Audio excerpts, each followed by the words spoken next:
Welcome everyone to another one of my videos. I'm Charles Bernard and I paint paperback book covers. I've painted a lot of covers for different genres, and I also used to work right here in that building that you see there on the right at the famous artist schools that was located in Westport, Connecticut, and it was founded by Albert Dorn and these artists that you see here in the photo. And you also see these textbooks here. And they are the original textbooks from the famous artist school's art course that were put together by those great illustrators that you see in that photo. And in my art instruction videos, if you're familiar with them, many times I show what is in these great textbooks. And the knowledge that these textbooks contains is not the kind of knowledge you're going to easily find elsewhere, because this is the knowledge that was put into these textbooks by these practicing famous illustrators. And in this video, I'm going to be talking about paperback book cover art. What's involved, what you need to know to be able to make paperback book cover art. And one of the things that you need to know are what the famous artist schools taught, which are the principles of composition and design and color. And you need to be able to draw. So you need to learn how to draw. And you can learn all these things through my complete illustration art course that I have. And many of the things that the famous artist schools taught, I put into my course because I used to work there. I used to work in their art department along with a lot of other artists. In addition to that, I used to make a lot of art instruction videos for major art magazines like ImagineFX and Advanced Photoshop and others as well. So in this video, I'm going to be showing you the process that you should be following if you are going to become a paperback book cover illustrator. And it's the process that I follow when I do a paperback book cover. Now, for me, nothing is better than doing a paperback book cover illustration for a novel. So if that's also what you want to do, then you need to know what's involved, and you'll be learning what's involved through this video, which is unlike any other video that I've ever come across when it comes to making paperback book cover art. Now, I should mention that if you're familiar with my videos at my YouTube channel, I don't always keep them there. So I might keep this video there, but on the other hand, I might at some time remove it. If I see enough interest in this subject, then I probably would keep it at my YouTube channel, giving everyone who wants to become a paperback book cover illustrator a chance to learn what's involved. Since this is a long video, it's really intended for those of you who are really serious about wanting to learn what goes into the making of paperback book covers, what is going to be required of you as an illustrator, and some of the things that you're going to be expected to be really good at is composition and design and color and drawing and painting, and perspective, and form, and all those things that go into the making of an illustration, whether it's for a paperback book cover, or for advertising, or even if you want to become a concept artist.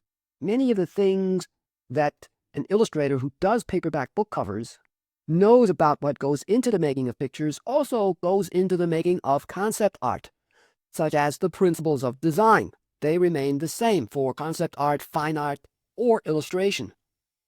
You need to know what those principles are. You need to know what the elements of design are. And you can learn all those things through my complete illustration art course. However, I do sometimes have videos at my YouTube channel that touch upon these important principles of picture making. So if you've seen some of my YouTube channel videos, then you might have learned some of those important things about picture making. They are the essential fundamentals, without which no really good art can be made.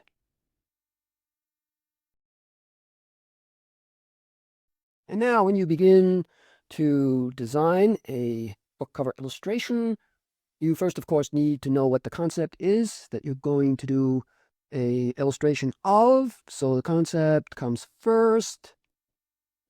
And then you start doing thumbnails. Very important. Think about the underlying structure that you might have learned with some of the videos that I had at my YouTube channel, and the design theme, like in this case here. The underlying structure would consist of these circles. That would also become the design theme. So you might have some characters arranged according to that circle, and maybe there is a little town here. So this is a montage, and I don't see a lot of montage illustrations anymore for paperback book covers, and they can be very effective, or it might just be a single character, the character in the story that you're doing a portrait of, and you're just doing these little thumbnails to get the placement of the subject, what kind of composition. This is a diagonal, so there are going to be lots of diagonals throughout the illustration. In the setting, you're going to put diagonals. The character is at an angle, so you're repeating that diagonal. That then becomes the design theme, or the theme for design, to put it another way. I'm not going to go into that here, but that is part of doing these thumbnail sketches. Try to get the design theme in there right from the beginning when you're doing these thumbnail sketches. And here I'm using a rectangle, so I'm using a shape here, geometric shape, as my design theme, which is then repeated throughout the composition. So maybe there is a village here, let's say. That village is placed within that rectangle shape here. And then these rectangles here, maybe they are spaceships flying over this village here, and they have this rectangular shape to them. See, something like that. So this is how you start with these thumbnail sketches. Then you move on to a more advanced stage, which means that you do a larger sketch and in color, although you can already start adding color to these thumbnails, and always keep the underlying structure in mind. So for this one, like I said, I'm using the rectangle, and that rectangle repeated then becomes the underlying structure. This is all part of composition. You have to be really good at composition if you're going to be doing paperback book covers. So let's say I have this idea here of the spaceship. So I'm going to make this curve, and let's say there's an opening here, and then over here I'm thinking of adding an astronaut, something like this, and he's outside of the spacecraft, has his leg up like that, the other one coming down, and he's reaching over here to some kind of control mechanism, and maybe over here where the opening is, there's an arm coming out. So this arm is from some kind of alien creature that is inside that spaceship, but he doesn't know about that. And let's say there's an asteroid in the distance here, something like this. And I'm repeating this curve over here like that. So that curve becomes a theme. And a theme is something, a shape or line or symbol that is repeated, roughly indicating something like that. If I don't like that composition, I can quickly do a different one using some other kind of arrangement. Maybe the spaceship is positioned like this and the astronaut is over here like this. Maybe something like that, maybe. With these kind of thumbnail sketches, you can quickly work out some kind of composition. And then you move on to a more advanced stage. So I'm thinking, well, maybe this one over here. So what I'm going to do is I'm going to carry this further, adding color to it, but it's still going to be in the rough stage, but not as rough as this. So let me show you what that would look like. So there's my really rough thumbnail sketch. Then let me show you the next step here, which is, as you can see, making it larger and adding color and refining that really rough thumbnail sketch somewhat. But it doesn't end here. After this, you need to make an even more advanced color sketch, which looks like this. So here you see the various stages to go through, and after this stage, that's when I then do the finished illustration and carry this to what looks like finished art. So there's still quite a bit of work to do on that, but I'm not going to go that far. Later in the video, I'll show you finished art that I did, but here I just want to show you the various stages, the process that you will need to go through. Don't try to jump ahead and start doing the finished art immediately. That is a real bad idea. And I'm sure that art students, they want to jump right in and do the finished art. Well, I'll tell you, you're guaranteed to come up with something that isn't going to be very good if you do that, because you haven't explored all the various possibilities. You're jumping into doing the finished art too quickly.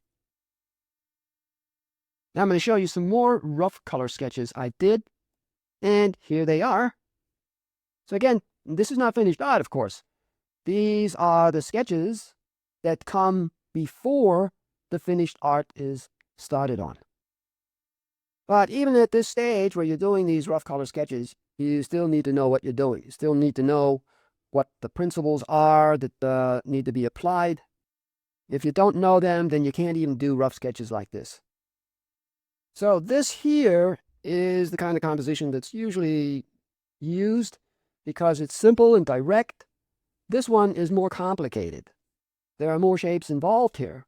But I think, nevertheless, even though there are more shapes here, and it's not just one single simple shape, like in this case, that too, I think, would make a cover that would attract attention. But because there are more shapes involved here, the publisher or author might say, well, it's a little too busy, because somehow they got this idea into their head that you can't put a cover onto a book that looks a bit more complicated, where there are more shapes like you see here, which I think is totally wrong thinking, because you can see these kind of covers where more shapes have been used in the paperbacks that were done back in the 60s and 70s, for example. And these kind of paperbacks, I think, can make really interesting looking covers that will attract the attention of the reader. Now this sketch here, as you can see, that's more simple. There are fewer shapes here. So this would be more in line with what is usually expected nowadays, the more simple cover. Now I'm going to move on to another illustration. So for this one, again, I began with thumbnails and thinking of the design theme, what kind of arrangement of shapes. So I'm thinking, well, maybe this subject is a Roman, and he is in the foreground like this, and let's say he's holding a knife like this. He has his cape flying in the wind, and there is a Roman ship back here, a warship, let's say. Now, when you're doing these little rough thumbnails, you might have to enlarge the picture area like I'm doing here, like this. So I need to leave space at the top.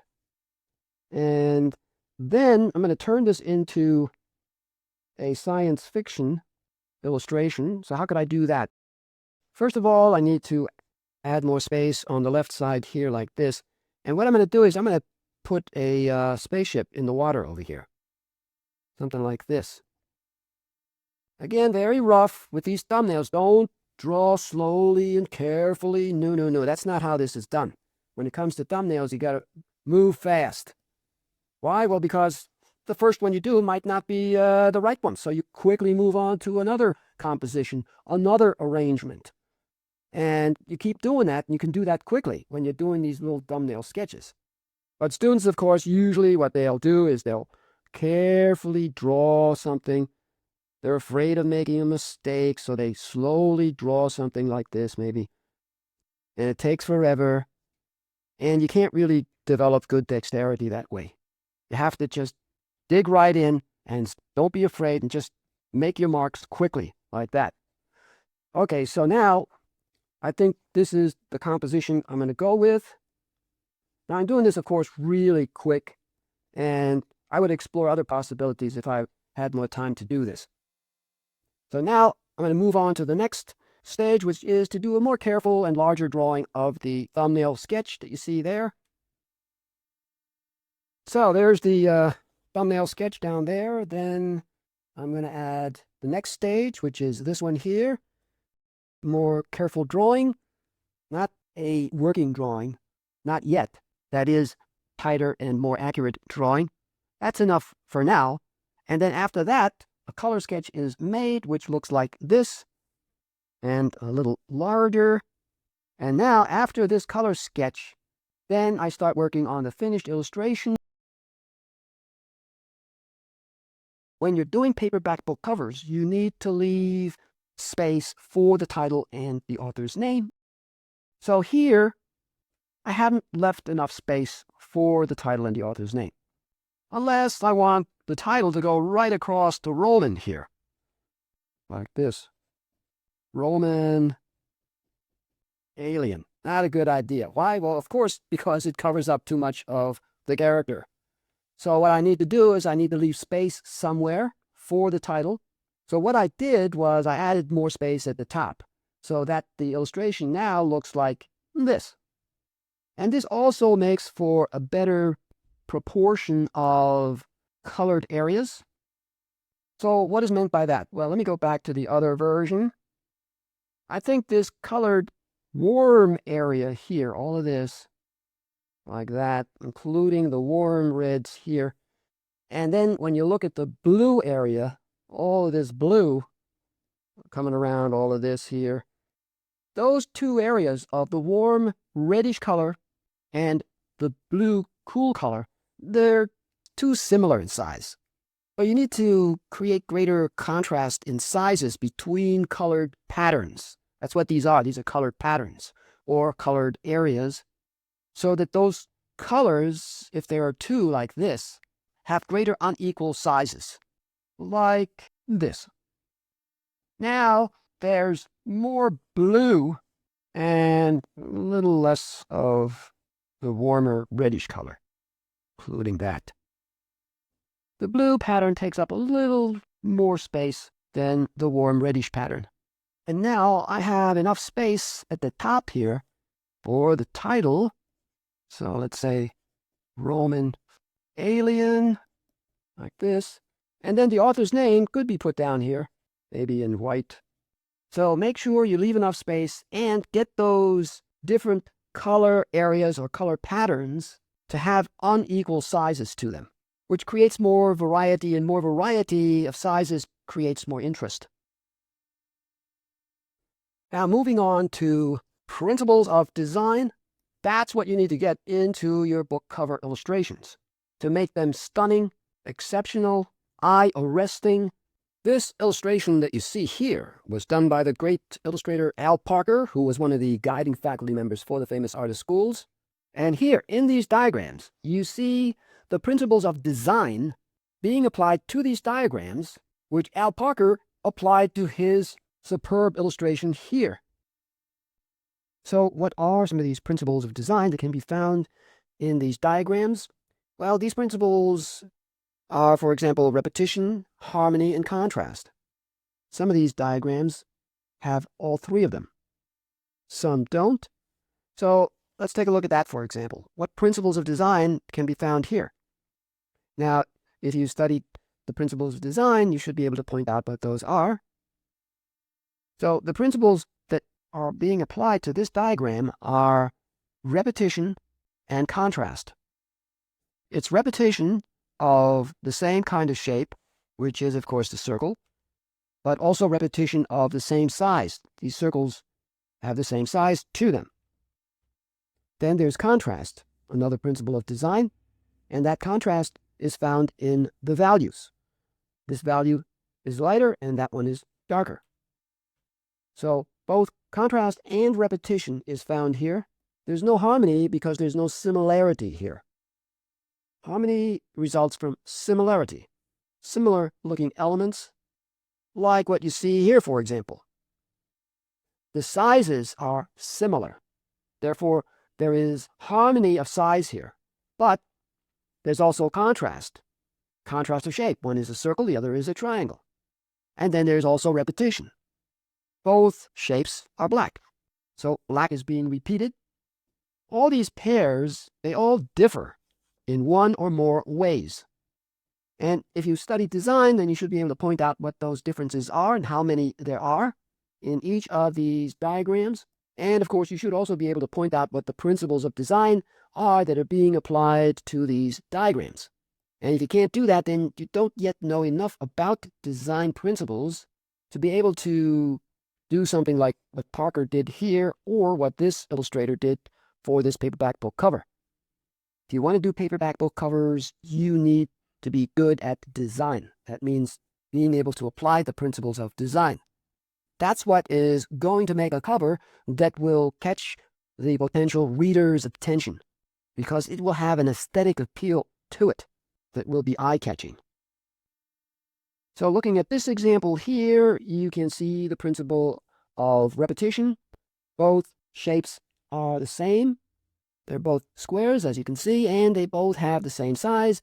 So size and shape are being repeated, but of course, the colors are different. So there's contrast here, which is a principle of design. Contrast of hue, one is blue, the other is red, but there's also contrast of value. Now I'm going to turn this into a black and white. You can see the differences of value here. So in this little diagram, there are these two principles of design, contrast and repetition. Then let's say I examine this. Well, here, as you can see, it's obvious. One shape is a circle, the other is a triangle. So there's the principle of contrast being applied here. Contrast of shape. Also contrast of hue. One is red, the other is blue. There's also contrast of sizes. The circle is obviously much larger than the triangle. In addition, there's another principle of design at work here, which is one of the most important principles of design, and that is called dominance. Since the circle is much larger than the triangle, there is dominance of size here. But not only that, there's also dominance of hue. There's more of the red than there is of the blue. In addition, there's also dominance of value. So I'm going to turn this into a black and white, and you can see the different values here. So the lighter value dominates over the darker value of the triangle. And of course, there's dominance of shape. The circle is larger in size than the triangle. And you could also say that there's dominance of temperature. The warmer red color is larger in size than the smaller, cooler blue color. So there's a lot going on in this little diagram here. Various principles of design are being applied, even to a little diagram like that. Now, when I turn it into black and white, the values are close enough to be in harmony. So there's another principle of design, harmony, being applied here. Harmony of value. All these examples here, they all differ in one or more ways. And in some, there is repetition, like I pointed out, and also in some, there is harmony. Now, I'm not going to go through all of them. That would just take too long. If you can point out what the principles of design are in these diagrams, then you should also be able to point out the principles that Al Parker used for his illustration here. And if you can't do that, well, then you don't yet know enough about design. And if that's the case, then you can't do covers like that, for example. This artist knew design, knew how to apply these principles of design, and the result is what you see here. But then, of course, there's also characterization. He knows how to paint people. But these principles of design are also applied to characters. It's not just to the whole illustration that they are applied to. I'm just trying to make you aware here of the importance of the principles of design, and if you don't know them and you can't apply them, then you can't do covers like this or what Al Parker did. The best covers have the best designs. So this cover was done way back in the 60s or 70s, but nowadays, most likely, the art director is going to want a cover that has a much larger size than you see here. Maybe something like this.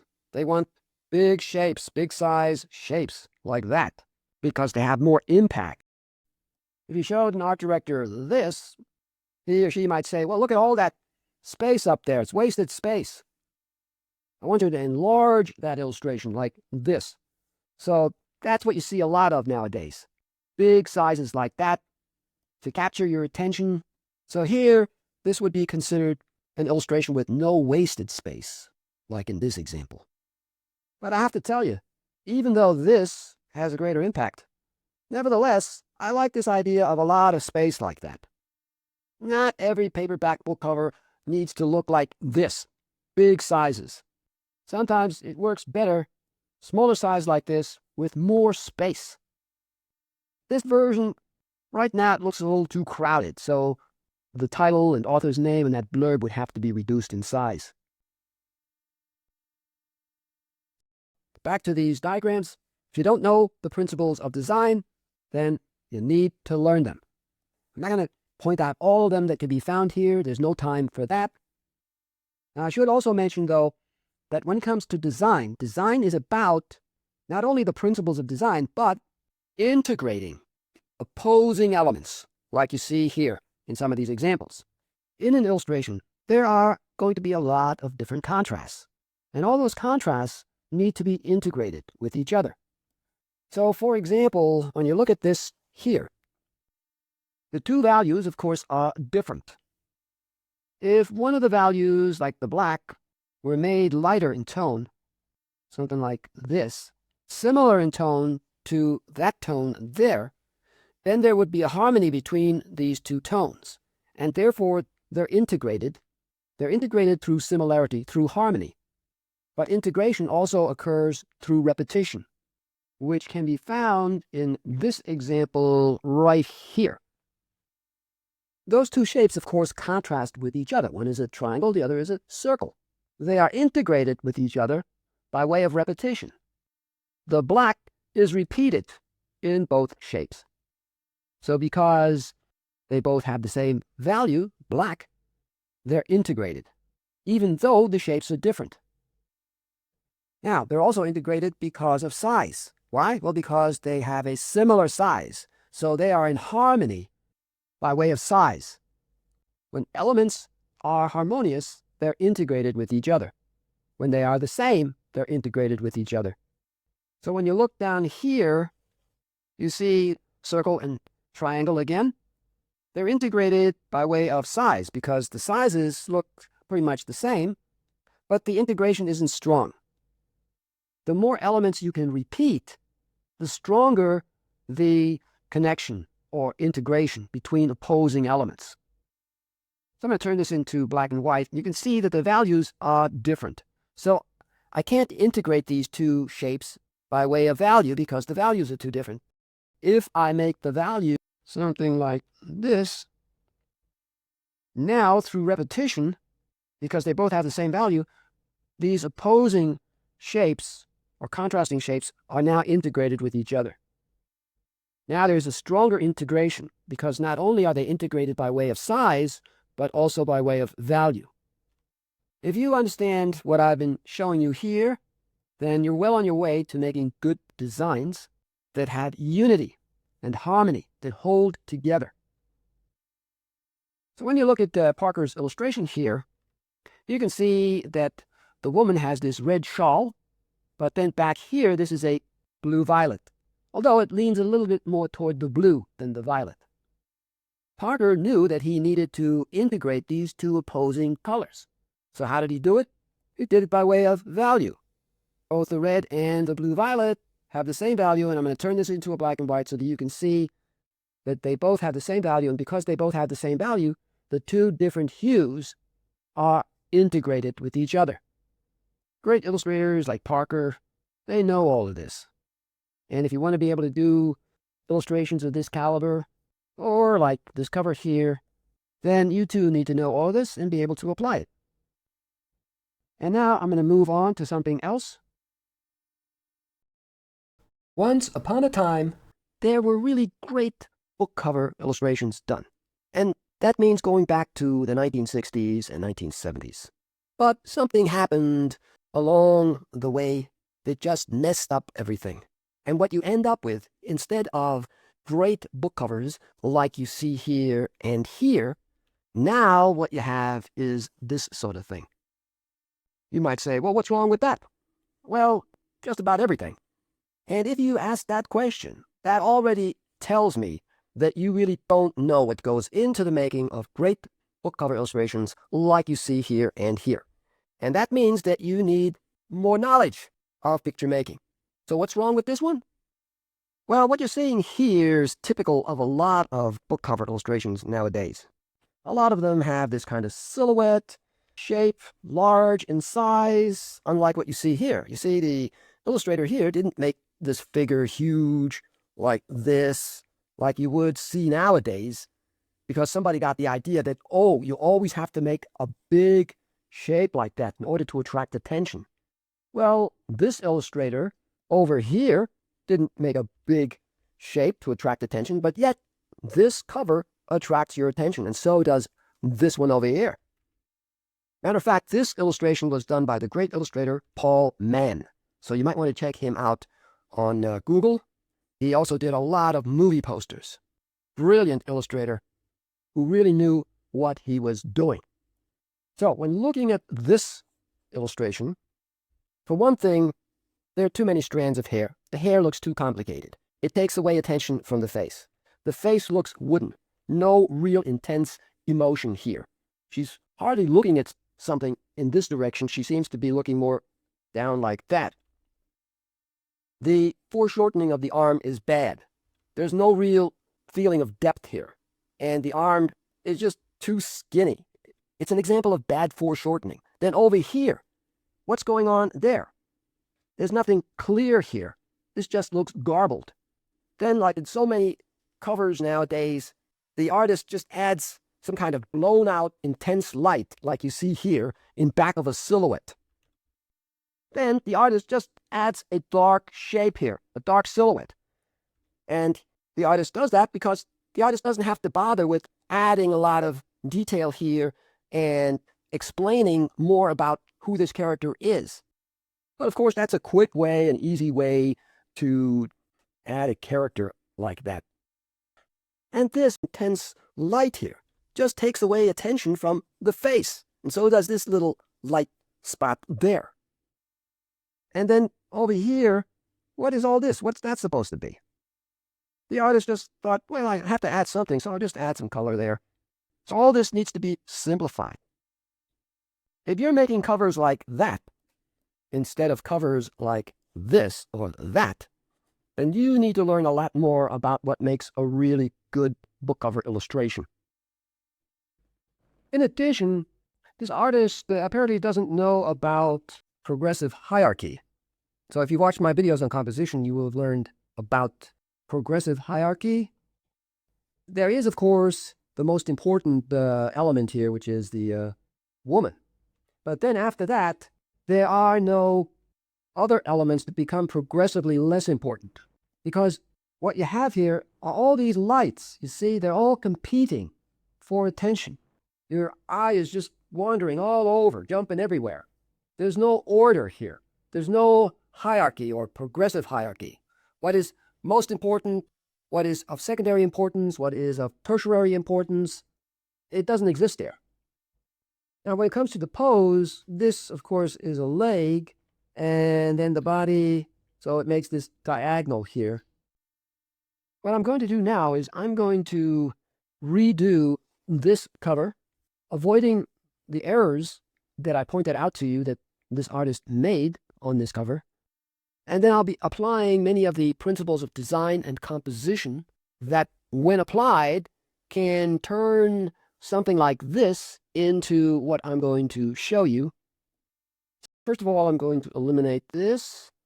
And then on the right side here, I'm going to bring in my revised version of this cover. And here it is. Now, when you compare the two, you can see the huge difference. This cover illustration that I did here took quite a while to do. This is not something that can be done in a day or even in 2 days. A lot of things need to be done in order to be able to do a cover like this. And I can't go into all those additional things that I had to do in order to be able to make this cover. And I broke one of the rules of atmospheric perspective because I applied the warm colors in the distance and the cool colors in the foreground. The exact opposite or reverse what you would expect. Usually the cool colors are in the distance and the warmer colors are in the foreground. But to break that rule, I think, makes this illustration much more interesting and exciting. I want to show you this page, which is from one of the issues of the Famous Artist Schools magazine. And on this page, as you can see, there are these paperback book covers. And way back in 1957, the school had this competition for their students for making paperback book covers. And the best ones would win, of course, the competition and get a cover to do for one of those big publishers, Bantam Books, which is still around. So on this page, the school is showing students some examples of the best book covers. What makes a good book cover? And what makes a good book cover then still makes a good book cover now. Like good composition, good color design, good concepts, an interesting style, a powerful mood, good drawing, and knowing what these illustrators did to make their cover a successful cover, I'm going to read what it says here for these different books. So I'm going to enlarge that page so you get a nice close-up view of what these covers look like. So looking at this cover, I'm going to read what it says here. So it says, Oil and Cassine. This painting by a National Academy winner is a frank pastiche or imitation of the classical painting of Cellini's day. It is painted somewhat in the manner of the old masters through the medium of glazes, thin washes of color upon color, so as to achieve a depth of color. As such, it evokes the spirit of the book, since what was wanted was a modern point of view on a classic subject. This seemed the way to do it. So as you can see, the style that the artist used for this book cover is the style of Benvenuto Cellini, which was perfect for evoking the spirit of the book as it says in the text. So the idea here was just to capture the spirit of the book, rather than showing some incident in the book or narrative on the cover. Now I'm going to move the page over to the left a bit so that you can see some of the text of the book cover that you see there, Beast in View. And I'll read what it says. Full color illustration in designer's colors and India ink, painted into a prepared red ground with background color coming through into light areas on both figures. The colors deliberately give a very strong poster effect. Frankly, this one might have done without a blurb. The picture of the lady holding the lethal scissors and looking down at the corpse tells the story clearly enough. This is what your covers need to do when you're doing paperback book covers. The cover needs to communicate clearly, which this cover does. The potential reader of the book seeing your cover needs to know immediately what's going on. Don't show something that looks vague and obscure, hard to figure out what's going on. That doesn't make for a good book cover. And the artist here uses an interesting technique, like designer's colors and India ink painted into a prepared red ground with background color coming through. Now I'm going to move on. I'll read what it says here for these two covers, starting with the one on the left, with Naked Foot is the title.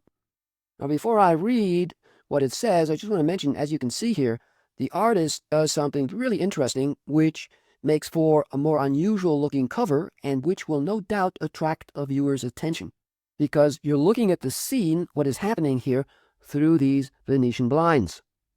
So if you can come up with some kind of gimmick like this, that will attract attention. So now I'm going to read the text. It says, a full color illustration in oil and designer's colors. The slats are variations of gray-green, quite dark in value. The only pure color is the woman's headscarf. The yellow wicker chair, yellow leopard skin, yellow helmet, and a green fan. This novel is frankly concerned with sex, and so is the cover. It is a frank, serious, and intelligent book, and the publishers tried to be honest with the cover, while avoiding sensationalism. The picture hunch, the scene viewed through a slated blind, makes all the difference here. And now moving on to the Cleopatra cover. The caption says, full color illustration, watercolor, India ink, and pastels. The face is kept rather low in key, with highlight yellow accents on the jewelry. For this biography, Bantam Books wanted a beautiful and enticing portrait of the young Egyptian queen, although her beauty here is perhaps more that of the 20th century than of her own era. The face gives us a sense of how Cleopatra must have looked to people who knew her. The background, frieze, and imitation Egyptian wall painting is done in tempera, very flat and decorative. The color is kept very high and pure. So the artist for this cover, as it says here, is using mixed media, watercolor, India ink, and pastel. And this kind of mixed media for book covers nowadays is sorely missing. Today it's all photography and Photoshop. Not that those make bad covers, no, not at all. But the use of mixed media and exploring different ideas for different media to be used doesn't seem to be important anymore with artists doing book covers. So there's a lack of exploration, a lack of innovation when it comes to using different mediums and different techniques. Not the way it used to be. And now I'm going to move on to the last two covers here.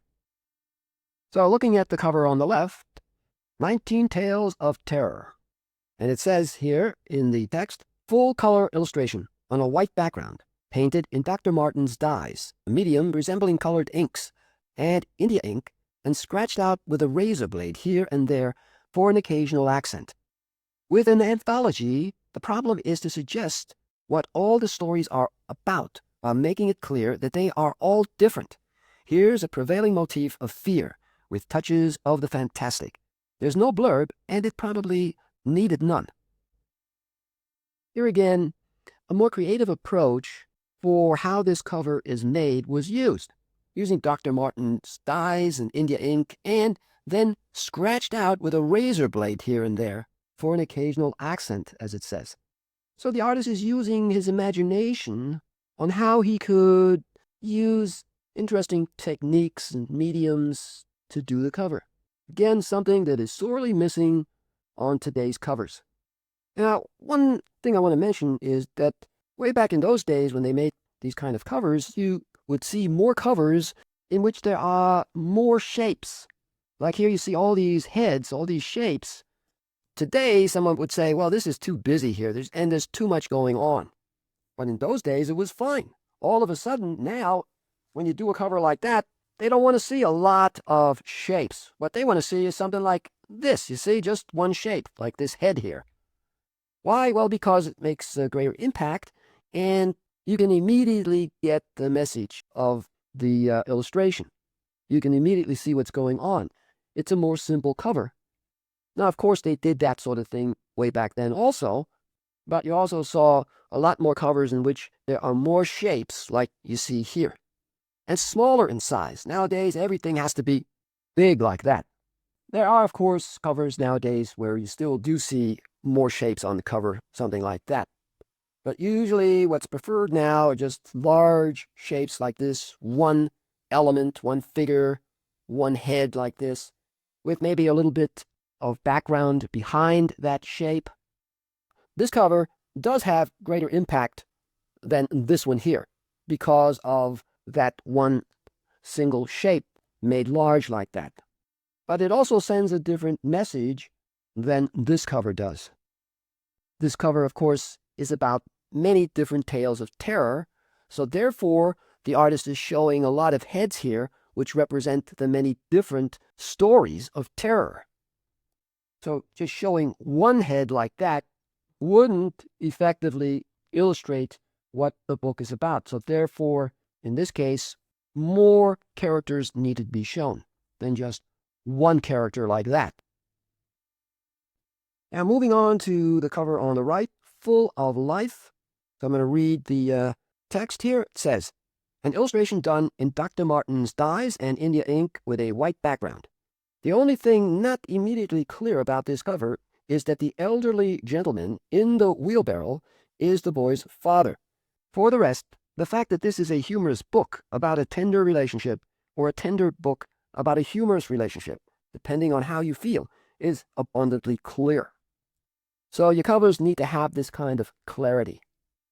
The potential reader is only going to look at your cover for maybe 3 seconds or maybe a little longer. That's it. So you have to get that message across quickly. Now let me go back to the entire page here. So if you're going to do paperback book covers, then you need to be really good at this. Composition, but also good at character design as well. But now I just want to talk about composition. And you, as an artist, need to be a good communicator. Art is communication. And when it comes to composition, you need to know what to emphasize, what to de-emphasize, which objects or props to select that will help to tell the narrative of the story that you are illustrating, and your illustration should contain the ideas or thoughts of the author of the story he or she has made. So what mood did the author establish in the story? What kind of characters? What is the theme? So it's your job to reflect some of what the author's vision is in that story. But you're also adding something of what your thoughts are when it comes to composition and design. And in this video, I'm going to be pointing out all the various things that you're going to need to know about and understand if you want to become a paperback book cover illustrator. And I'm going to be showing a few things about composition. Good drawing ability and a good understanding of the fundamentals is essential. So I'm going to start off by doing a rough sketch and point out some important principles of composition. What I'm going to do here is something really quick. Let's say there is this figure standing here. So I'm doing this in real time, really rough and quick. So here's this character, let's say. He is standing there with a rifle, and he's on a rock like this. And then further back in the distance, let's say there is a spaceship, something like this. I'm just making this up as I'm going along. And let's say this character is holding that weapon, that rifle. And then back here, there's a city. So I'm doing this in real time, really quick, as you can see, roughing it in like this. And these buildings, they have this triangle shape at the top, maybe something like this. And another one over here. And then there are buildings way back in the distance. I want attention drawn to the character. So, what do? Well, I apply this concentration of effect. So I create strong value contrast where he is. So it's a silhouette, let's say, something like that. Then I want less attention on the spaceship back here. So what do? Well, of course, I create weaker value contrast. You see a lighter tone on the spaceship. And then I want even less attention on the buildings back here. So I create even less strong value contrast on those buildings. So now you see that where the buildings are, the value contrast is very weak. And therefore, not much attention is drawn to those buildings. But where the value contrast is stronger, right here, of course, where the dark silhouette of the figure is against the lighter background value, that's where your attention is drawn to because of the stronger value contrast. But where the buildings are, that's where the weaker value contrast is, and therefore your attention isn't drawn there as much as it is to the figure in the foreground or to the spaceship. Now I want to introduce you to another important principle of composition, which is this. Just give you a quick example here. So let's say I have this dark shape like that. And then I'm going to add another dark shape on the other side. And I'm going to connect that dark shape with the other one. Then let's say I'm going to add a light shape right here like that. And then I'm going to add another light shape here. But now I'm going to connect these two. So what I have here is a flow of the dark shape and a flow of the light shape. So flow refers to shapes, the darks and the lights, that connect with each other and move the eye like this. The eye flows or moves along that dark shape because those shapes are connected, and the eye flows along the light shapes that are connected. So this flow happens when shapes link up or connect with each other like this. And now I'm going to show you a little rough sketch that I did in which that principle has been applied. So just like I connected those abstract shapes, I connected these shapes here as well, creating flow.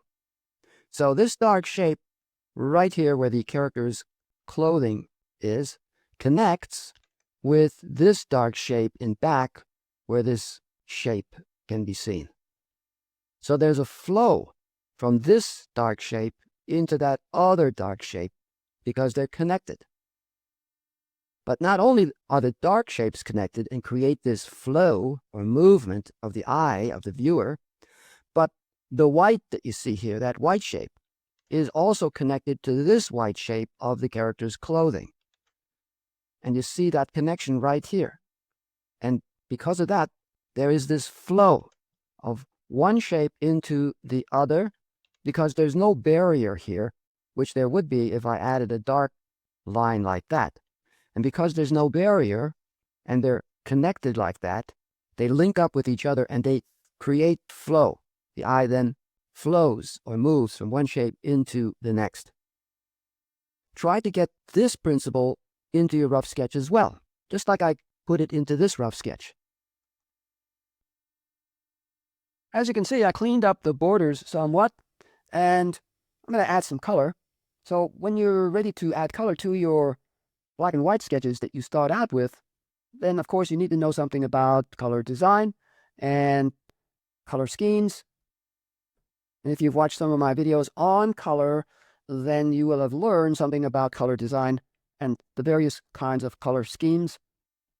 So what I recommend is that you have a color wheel like what I have here, and then you have your color picker. So you need to come up with some kind of color scheme, and a particular color scheme will make a particular configuration. And when you have a colors wheel, you can then circle the colors that you're going to be using, like, for example, yellow-green, green, and blue-green, and maybe even blue. And then I'll come over here on the other side of the color wheel and maybe select red, orange, and red. And that's it. That makes this kind of configuration. You see, triangle-like configuration. There are all sorts of different configurations that you can apply to the color wheel, and you've probably come across some of these watching art instruction videos on color. So when you have a color wheel like this, you can then draw those configurations on the color wheel, and that will make it easier to select a color scheme. So let's say for this sketch over here, maybe I'll use blue and yellow-orange and red-orange. And this makes what is called a split complementary color scheme, consisting of 3 colors. But you're going to create variations with those colors. So it's going to look more like just 3 colors. Even though you're just using 3 colors, because of the variations that you're going to be creating, tints and shades, it's going to look like there's more color. And then let's say I select the blue over here. And it's important to have your color picker nearby, because if you need a darker version of that blue, you can't get it from the color wheel, but you can get it from the color picker by moving the little circle down like this. And let's say over toward the left a little bit, that gives me a darker and grayer version of that blue. If I need a tint of that blue, then I just move the little circle up in the direction of where white is, and I'll get a lighter value of that blue, a tint of that blue. So that's how you get those variations, by using the color picker. But you start out by picking the colors from the color wheel. So this is one way to approach using color. So to save time, I already went ahead and added some of those colors in that color scheme. Now when it comes to the color configuration that you see here, now I did mention that you use those 3 colors, but there will be slight shifts in either direction of these colors.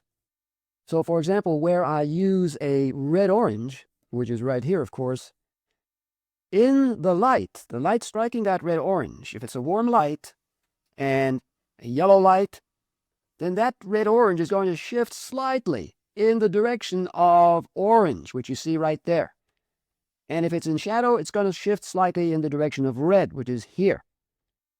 So I talked about this in my videos on color that I had at my YouTube channel, so maybe you saw those videos, and if you did, then you should know what I'm talking about here. And this is very important to know and understand. And when it comes to, let's say, blue over here, you can have a warmer blue or a cooler blue. If you want a cooler blue, then that blue needs to shift in the direction of blue-green that you see right there. And a warmer blue, well, then it needs to shift in the direction of blue-violet, which you see right there. So let's say I want a light falling on the figure over here, coming from the right and slightly behind the figure. So it's going to be a warmer red-orange. While in the shadow, it's a cooler red-orange, shifting more toward red, but of course a more desaturated red and a darker red. These are the kind of things you're going to need to know in order to be able to do the rough color sketches that you will then present to the publisher or author, whoever you are doing the book cover for. They're going to want to see these kind of sketches so that they get some idea of what their cover is going to look like. So therefore, you need to understand all of this, what I'm talking about, and be able to apply it to the composition and to the color.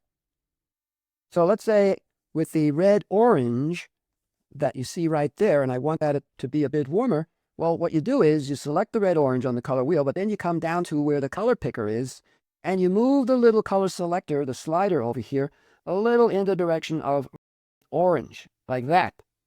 And then you can use that color for the color in the light, which is what I'm going to do now. So I'll add a warm red-orange like light falling on the character, something like this. And the fact that I now have a more desaturated color in the shadow and a more saturated color in the light, those differences, the warmer, the cooler, the lighter, the darker, the grayer, the more saturated color, that adds a lot of interest to the color. And now what I could do, the spaceship is in blue, but I could change that and add a cooler red like this and grayer to the spaceship, thereby now relating the foreground here to the middle distance back here. Always have three planes: the foreground plane, the middle distant plane, and the far distant plane. That adds a lot of depth. And depth is one of those elements of composition that you need to try to get into your illustrations if your illustrations have a more realistic style. You always need to relate the foreground to the background somehow, and you can do that with color by repeating some of the color in the foreground in the background.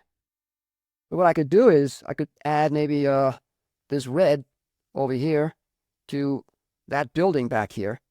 Now the foreground relates to the background, and the background relates to the foreground better, and then I could repeat a little bit of that red somewhere else on some of these other buildings, something like this. So I'm doing this, of course, really quick and rough, but I think you get the idea. Now that background isn't completely isolated from the foreground because some of that color in the foreground is repeated in the background. And then I could take some of that blue from the background and then also add it to parts of the foreground here, maybe on him here, and somewhere on him there's some blue, something like this, and maybe down here where his boots are, adding some of that blue, relating him better to the blue background there. And I could even add some blue on that spaceship, something like this, you see? So now I'm repeating the color, and this is all part of color design.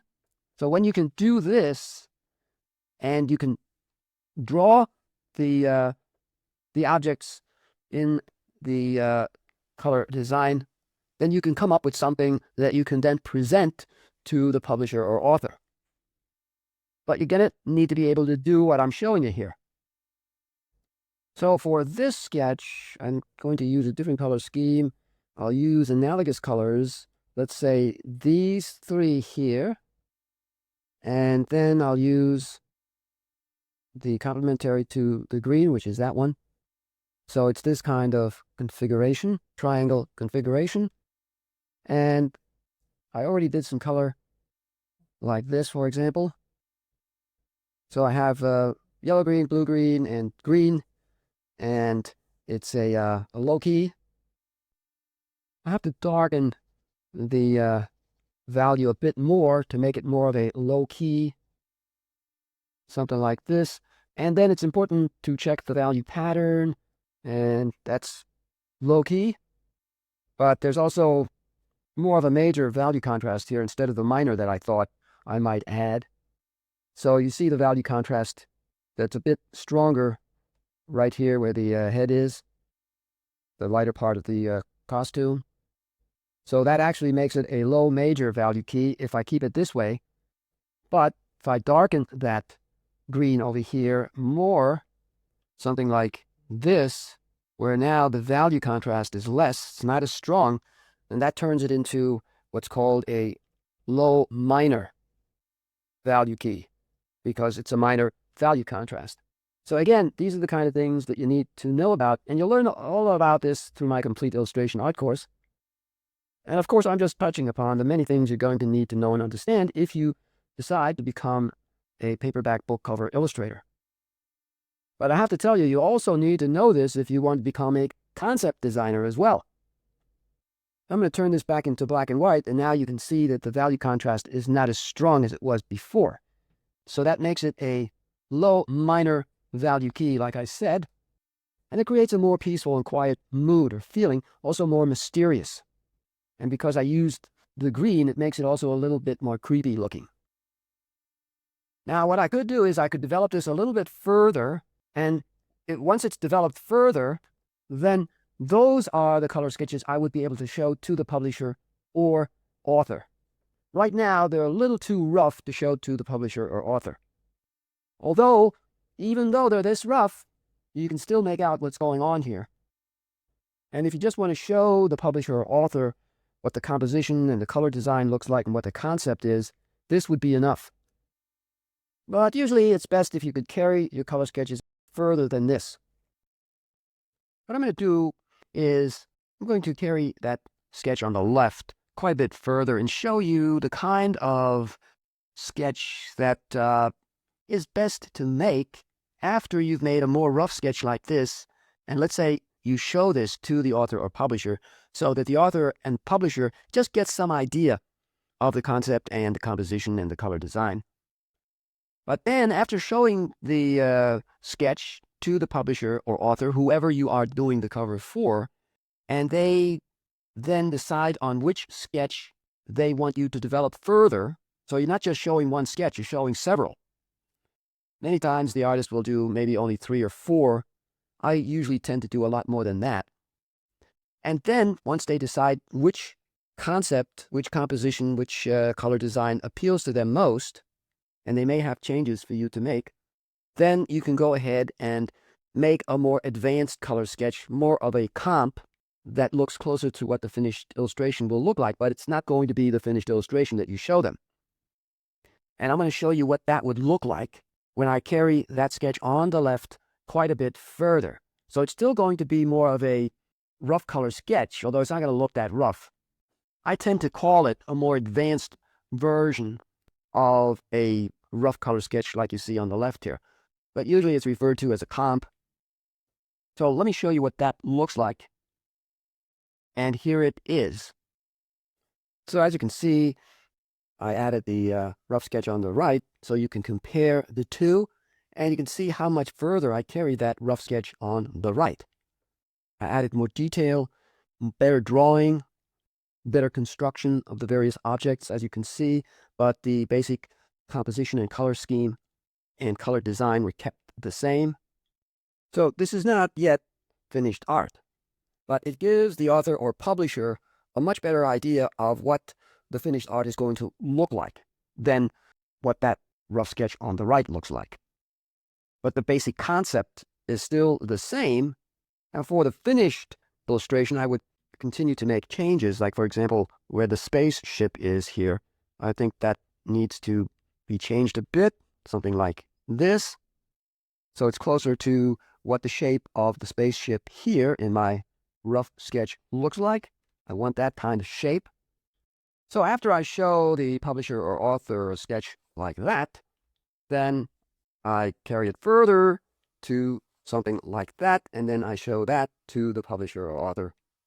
And if the publisher or author has some changes to be made, I make those changes, and then I go ahead, once I get the okay, and I'll do the finished illustration.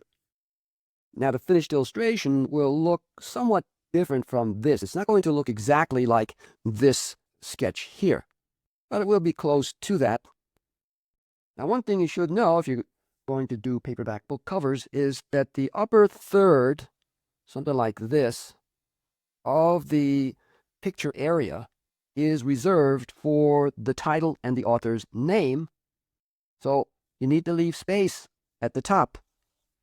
Something like that, but sometimes the subject is further up, and then you leave space at the bottom here for the title and author's name, but usually it's going to appear up here.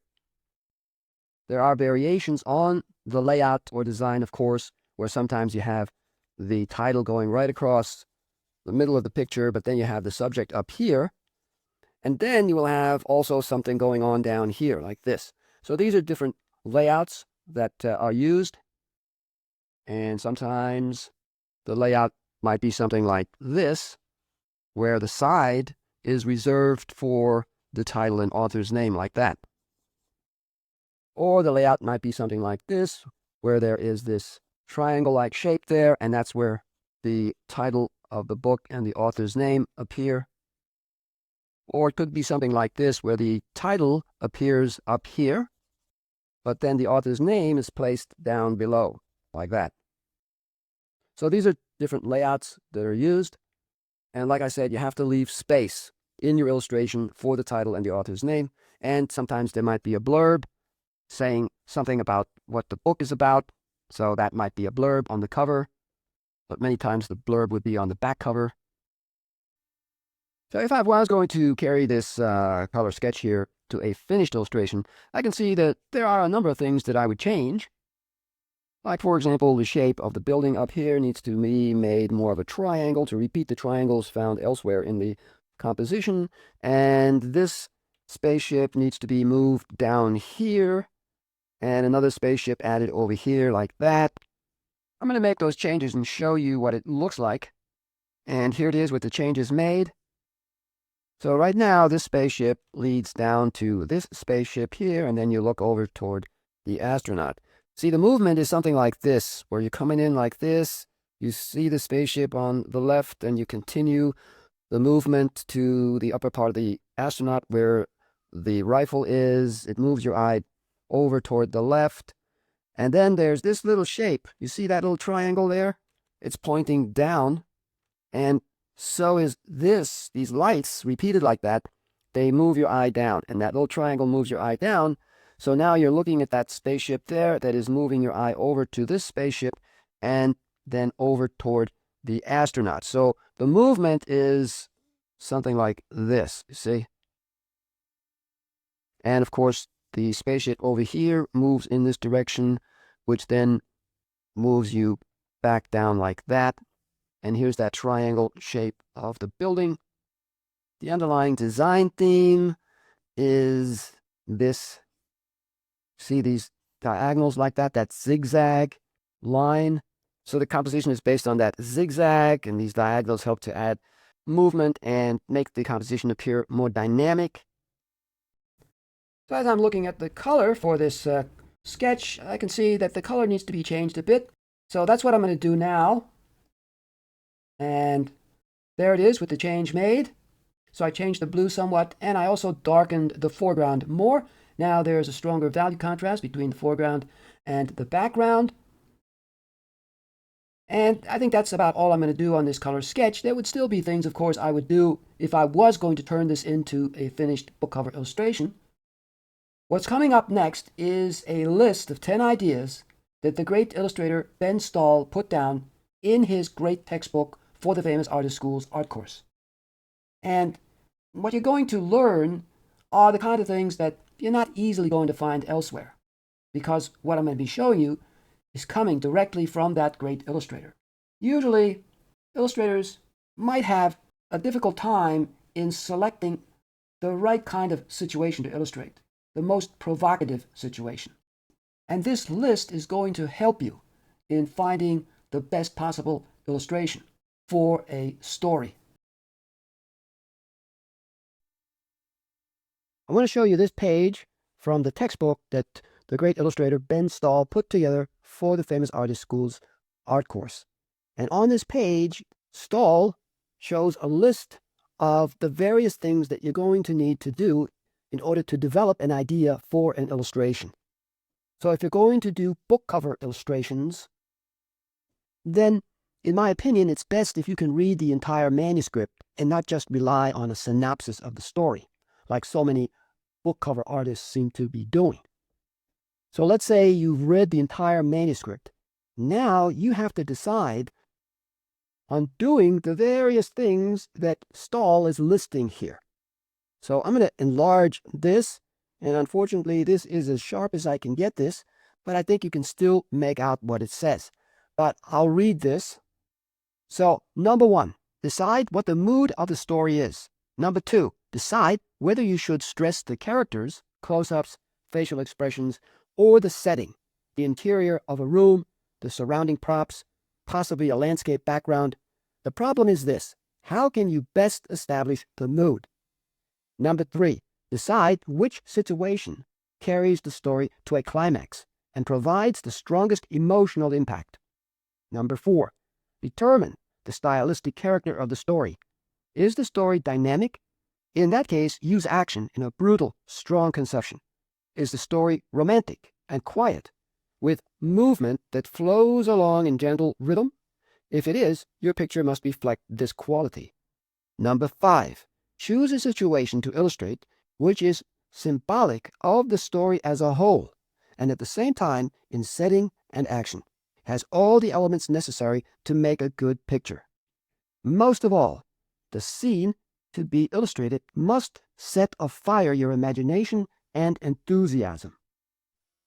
Number 6, sift the action and props down to essentials. In a typical story, after careful consideration, you might settle on these exciting ingredients. A horrified girl in a torn white dress. B, a shaft of moonlight. C, the interior of a deserted mansion with an old-fashioned fireplace. And D, a man's body on the floor. Other locations, characters, and props may have been described, but you discard them in favor of the more interesting material noted. Now moving on to number 7. Compose these elements in an integrated picture, playing up what is most significant, playing down the unimportant, or wrapping in mystery that part of the picture which would gain in strength and dynamic interest, only if shrouded in shadow. Here is one way to handle the subject. The girl's head is lost in darkness, except for a bit of moonlight across her forehead and eye. Part of her head is silhouetted, revealing an interesting arrangement of hair. Moving on to number 8. Be subtle. Underplay the action rather than producing a scene that looks like the finale of a poor musical comedy. Number 9. Remember, don't paint a picture with the thought, this is how it would look. Create the scene as you would like it to be. And number 10. Remember, don't look upon nature as a vast clipping file. Think of nature as a storehouse of learning, source material to study, not to copy. So if you're going to be doing story illustrations, like for paperback book covers, then what I've just read here is extremely important for you to follow in order for you to be able to make the very best illustration that faithfully illustrates the story. Here, I want to show you the various genres for book covers. So if you want to become a paperback book cover illustrator like I am, then you need to know what all these different genres are, and then focus in on one that you want to do covers for. Maybe you're interested in science fiction and fantasy, so focus on that rather than on others. Later, after you've become established, you might want to do covers for other genres, but I would say start off by focusing on one genre and then making a portfolio for that particular genre to show to publishers and authors. I'm not going to read all the different genres. You can do that on your own. And here you see 2 science fiction book covers. And the one on the left was done by the great science fiction and fantasy illustrator Michael Whelan. And the one on the right was done by another great science fiction and fantasy illustrator, Vincent DeFate. Now, this style goes back maybe 20 years or so, and it's the kind of style that appeals to me most. So in this section of the video, I'm going to be pointing out certain things that you need to know about if you are going to do paperback book covers. A lot of the covers for these different genres are very similar. And that's because publishers try to convey certain things to readers, to give them cues so that they know what they're in for in a very short amount of time. The average reader looking at paperback book covers will only look at the cover for maybe 3 seconds. So you have very little time to get that reader interested in that book. The cover is the biggest selling tool that publishers have, or authors. If the cover doesn't look appealing, the reader's going to overlook it.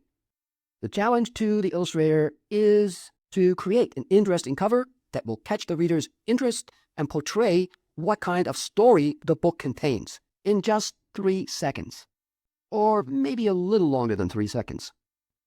There are certain nonverbal cues on book covers that convey information to the reader, and which would inform the reader as to what genre that book belongs. Now, you should also know that to communicate in an instant what kind of book is being sold, publishers will use certain rubber stamp elements, so to speak. For example, with paranormal romance, you might see a moon on the cover and a misty and foggy appearance in the woods. And for example, with historical fiction, publishers will use a costume and put something like a castle in the background. The challenge to the illustrator is to make something the same look different. For example, let's say you're painting a spaceship for a science fiction novel. You need to try to paint that spaceship in a different way than all the other spaceships that you see on covers. So you have to come up with something that looks different, but yet not so different that it cannot be recognized by the readers as being a spaceship. And when the reader can recognize that it's a spaceship on that cover, then the reader knows, well, that is a science fiction story. It belongs to the science fiction genre, in other words. If you're going to do paperback book covers, you need to be good at drawing the figure and creating characters. And above all, you need to be really good at composition. For those of you who have seen some of my videos on composition that I had at my YouTube channel, you will have learned some of the important aspects of what makes good compositions. Like, for example, compositional shapes. They are very important because they help to organize all the shapes within the composition. And composition, of course, if you've learned something about it, is the arrangement of elements within the painting. And it's fundamental to creating an appealing and well-balanced illustration that holds and directs the viewer's attention, like in these 2 paperback covers here. Now, when it comes to compositional shapes, there are a number of them, and you could even make up your own. And these compositional shapes are used as the basis for the overall arrangement of the various shapes within the picture. But it's not just shapes, it's all the other elements of design also that need to be arranged. Usually, geometric shapes are used for compositional shapes because they are the simplest and they make the most impact. They have the greatest power, in other words, because of their simplicity. Like, for example, if I do something like this and I add a triangle here, that is a geometric shape, of course, and it's a simple shape. And then a character could be added here, and maybe another character here. And these characters, they fall within this geometric shape. So that's one kind of compositional shape, but there are others. I can't go into explaining and showing all those others. So if you want to learn more about composition, then check out my complete illustration art course. Besides geometric shapes, gestures could be used. Like this vertical line is a gesture. Matter of fact, the arrangement of the shapes for this cover here fall within a vertical gesture. You see? The shapes have been arranged, in other words, vertically. So therefore, they make a vertical gesture. And no doubt, Vincent de Fate, when he started planning his composition, he came up with this vertical gesture to use for arranging his shapes. And as I showed in some of my videos on composition, you can combine gestures with geometric shapes. So for example, over here, I could do this. So this makes a rectangle shape, you see? So I divided that pictorial space with a horizontal, and then I have another geometric shape right here, which is a square. So I'm combining a gesture with shapes, simple geometric shapes like that, and that's what Vincent de Fate did here. So he has that vertical gesture, but then here at the horizon, you see, there's a horizontal going across, and that divides up the lower part of the picture area into this rectangle, and then up here, he has another shape, which is more like a square, something like that. Now, to really get a good understanding of this, you need, of course, to see a lot of examples of what I'm just pointing out here. But I'm trying to make you aware that this kind of underlying structure needs to be established for the composition. Because like in this case here, these shapes that I added, you see, they are arranged according to that triangle, like I said, and because of that, there is order here. These shapes are not scattered all over the place. They've been brought together, consolidated, and they're overlapping within that triangle shape. And until you really understand this and are able to apply it to your own illustrations, they're going to be lacking this important component of composition. And therefore, your compositions aren't going to be very good. And that's just one component or aspect of what makes good compositions. I can't go into all those other aspects or components or building blocks, but I do go into all of this in my complete illustration art course. Now, besides these two geometric shapes here, the rectangle and the square, there's another geometric shape that de Fate is using in this underlying structure. And that shape is the triangle, which can be found right here. You see? Going back like this, leading the eye to the center of interest, which are, of course, these two figures, especially the man in front of the woman. Now, those diagonal lines that make up that triangle, they stop about there, you see? But then there's what is called an invisible line or an implied line that is carried on like this, represented here by these dots, completing the triangle, but the triangle is completed in the viewer's mind through what is called closure. So I'm going to add that triangle over here, like this, and that's the underlying structure. Very simple, very straightforward, nothing so complicated where you have a lot of different shapes and lines like this going all over the place. That's not good. You have to keep that underlying structure simple, with just a few main shapes and lines, like that. Now, when you look at Michael Whelan's illustration here, his composition is very simple, just like with Vincent de Fate's. So what is it? Well, it's something like this. The figure here has this curve for a gesture. You see, like that. Then, of course, he has a low horizon, so therefore you're looking up at the character, and that low horizon makes this long horizontal rectangle shape. And then the bottom of the planet, of course, is a curve coming around like that, and that makes this kind of shape here. I'll quickly fill that in like this. And then right here, there's another shape. This shape here coming around like that. And that, of course, also is not a geometric shape, but it is another one of the main shapes, with the planet, of course, being the predominant shape.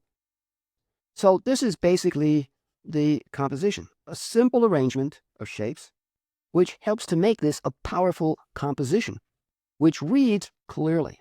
You can immediately make out what's going on here. Now, while the primary, simple geometric shapes are preferred for compositional shapes to arrange the various shapes within the composition, they're not the only kind of shapes that you can use to organize the various shapes. So, for example, I could do something like this. I could use this non-geometric shape as my shape to arrange the shapes that I'm going to put in there. So I could maybe have a figure here, and another one over here like this, and then maybe way back there in the distance, there's a castle. I'm arranging those shapes within this non-geometric shape. But these kind of non-geometric shapes are not as powerful as the more simple, basic kind of geometric shapes like the rectangle you see here, or the oval, for example. But underlying this more complex shape is a more simple shape, which I talk about in my complete illustration art course. So you might say, well, how could that be? Where's that more simple shape? I see a complex shape here. Where's the simple shape? Well, the simple shape is an implied shape. And that implied shape is made by circumscribing the more complex shape, which means drawing a line around the more complex shape. Like this, for example. You see? Coming down like that, and over like that, up like this, and then up to the point there.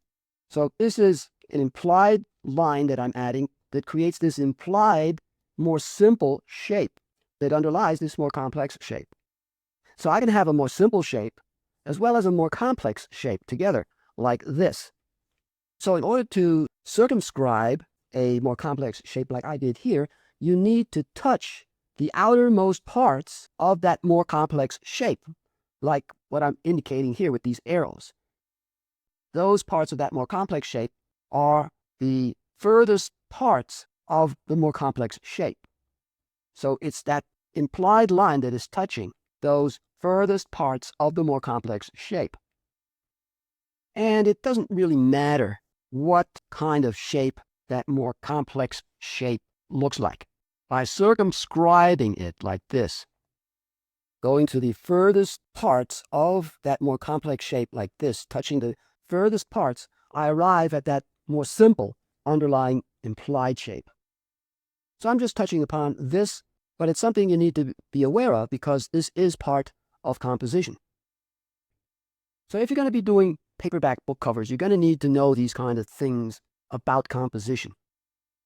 Now, another thing you're going to need to know about is shape language and rhythm.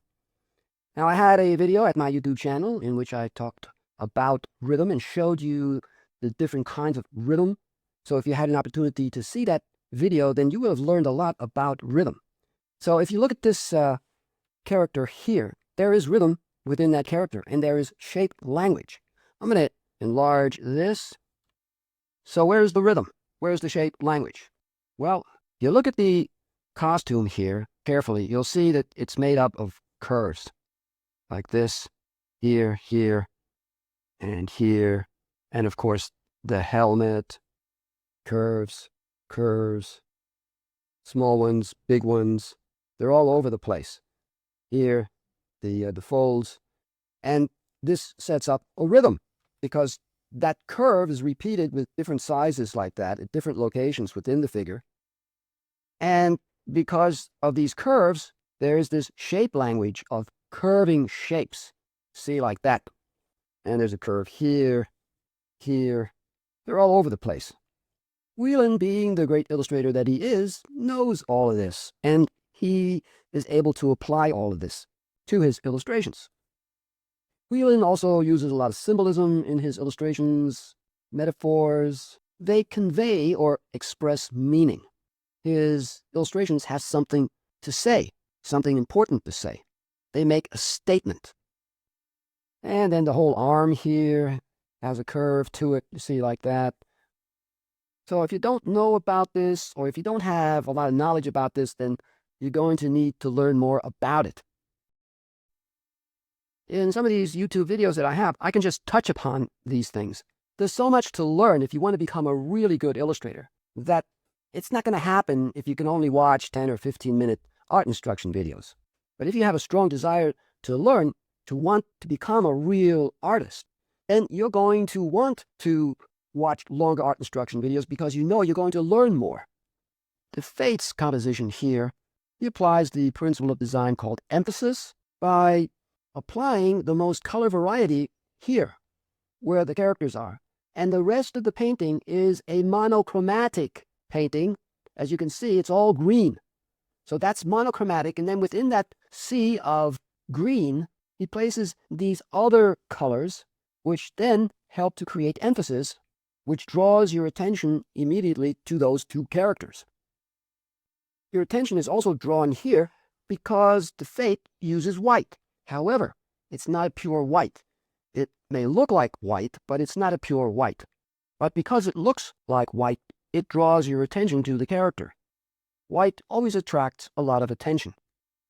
I'm going to bring in the color picker, and then I'm going to pick up that white on the character's costume here, or what looks like white, and you can see in the color picker that it's not really white.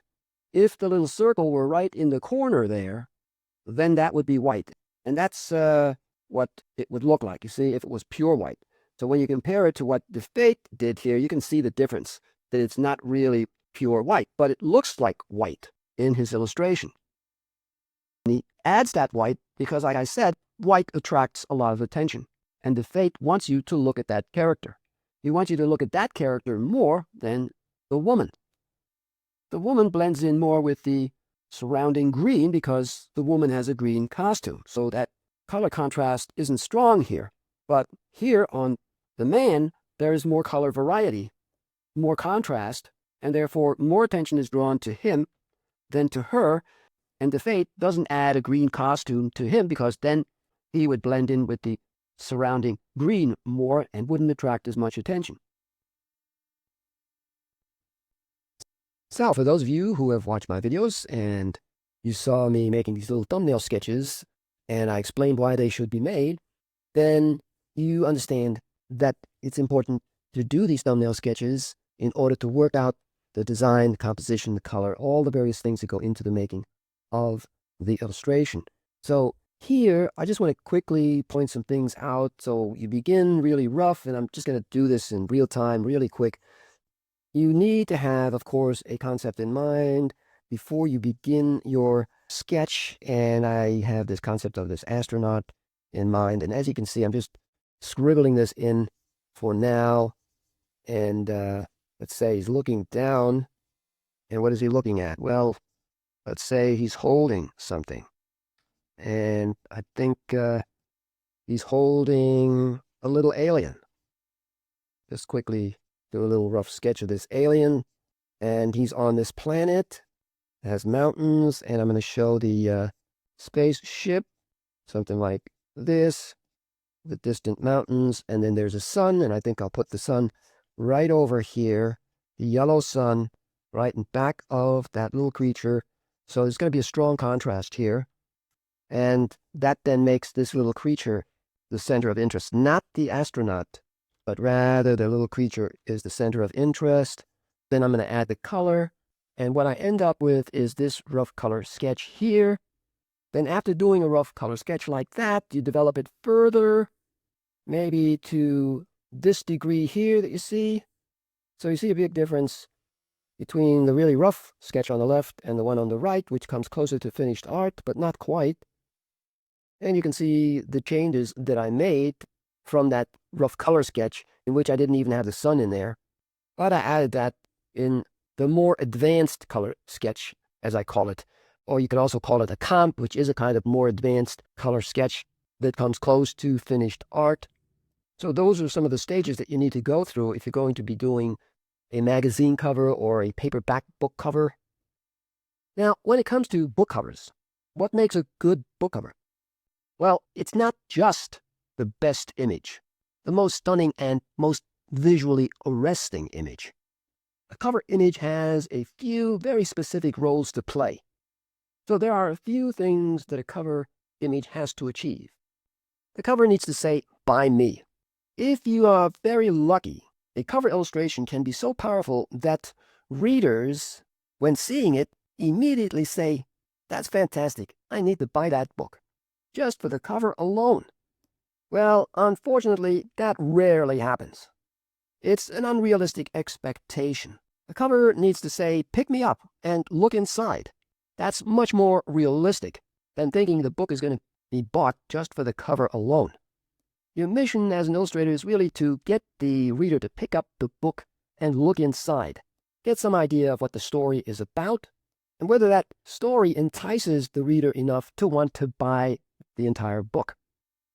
So your job as an illustrator is just to get the reader to pick up that book and take a look inside, or at least read what the copy is on the back of the book, which then might get the reader interested enough to want to see what's inside the book.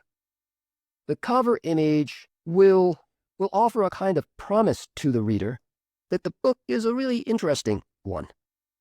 The cover should never be a cover that doesn't represent what the story is really all about. The cover must not misrepresent the story. If it does that, then you're cheating the reader. And most likely the reader will never again buy a book by that same author, because the cover just didn't deliver what's inside the book. So in effect, the entire story needs to be distilled down into one image, which is very difficult to do. Your magazine cover or book cover needs to stand out from all those other books or magazines on the stand. A great book cover will get the attention of the reader. There are a lot of different things that can be done to get that cover to shout out to the reader, so to speak, to get his or her attention. One of those things is the old thumbnail test. So what does that mean? Well, that means that if I reduce the size of this illustration here to a very small size like that, does it still read clearly? Can you still make out what's going on? Does it still look interesting? Can it grab your attention even at a small size like that? That's why it's a good idea to start really small like this when you begin working out the composition. It's important that you begin with the value pattern, something like this, you see? It's the value pattern that you're going to see first. That's what attracts your attention. And if it's an interesting, exciting looking value pattern, it's going to attract the attention of the reader. So let's say there's a spaceship flying here, and over here, there's a city like this, see? So I'm planning the composition with this value pattern, small size like that. And if it looks good and reads clearly at this small size, then I can enlarge it and make a larger rough color sketch, or I could even add color to the small thumbnail like that. Maybe something like this, see? So I can already see in this small rough thumbnail here whether the colored design attracts attention and is interesting. And then I can go ahead and make a more refined, more advanced color sketch like this, which comes close to being finished art, but not quite. So when it comes to paperback book covers and magazine covers also, keep the composition and design simple, more poster-like, not filled with a lot of detail and subtle modeling, nuances of color and value. Keep it more simple. And when it comes to paperbacks, close-up images are preferred. And avoid vast and detailed landscapes, for example, or battle scenes with a lot of figures. Now, when it comes to color, it's the bright and more colorful illustrations that stand out much better than dark or pastel images. If the cover is too dark and full of subtle shaded detail, then that's not going to work very well. So if you did something like this, quickly adding this dark tone, that is not good. There just isn't enough strong value contrast. It's not going to pass the thumbnail test. This is much better.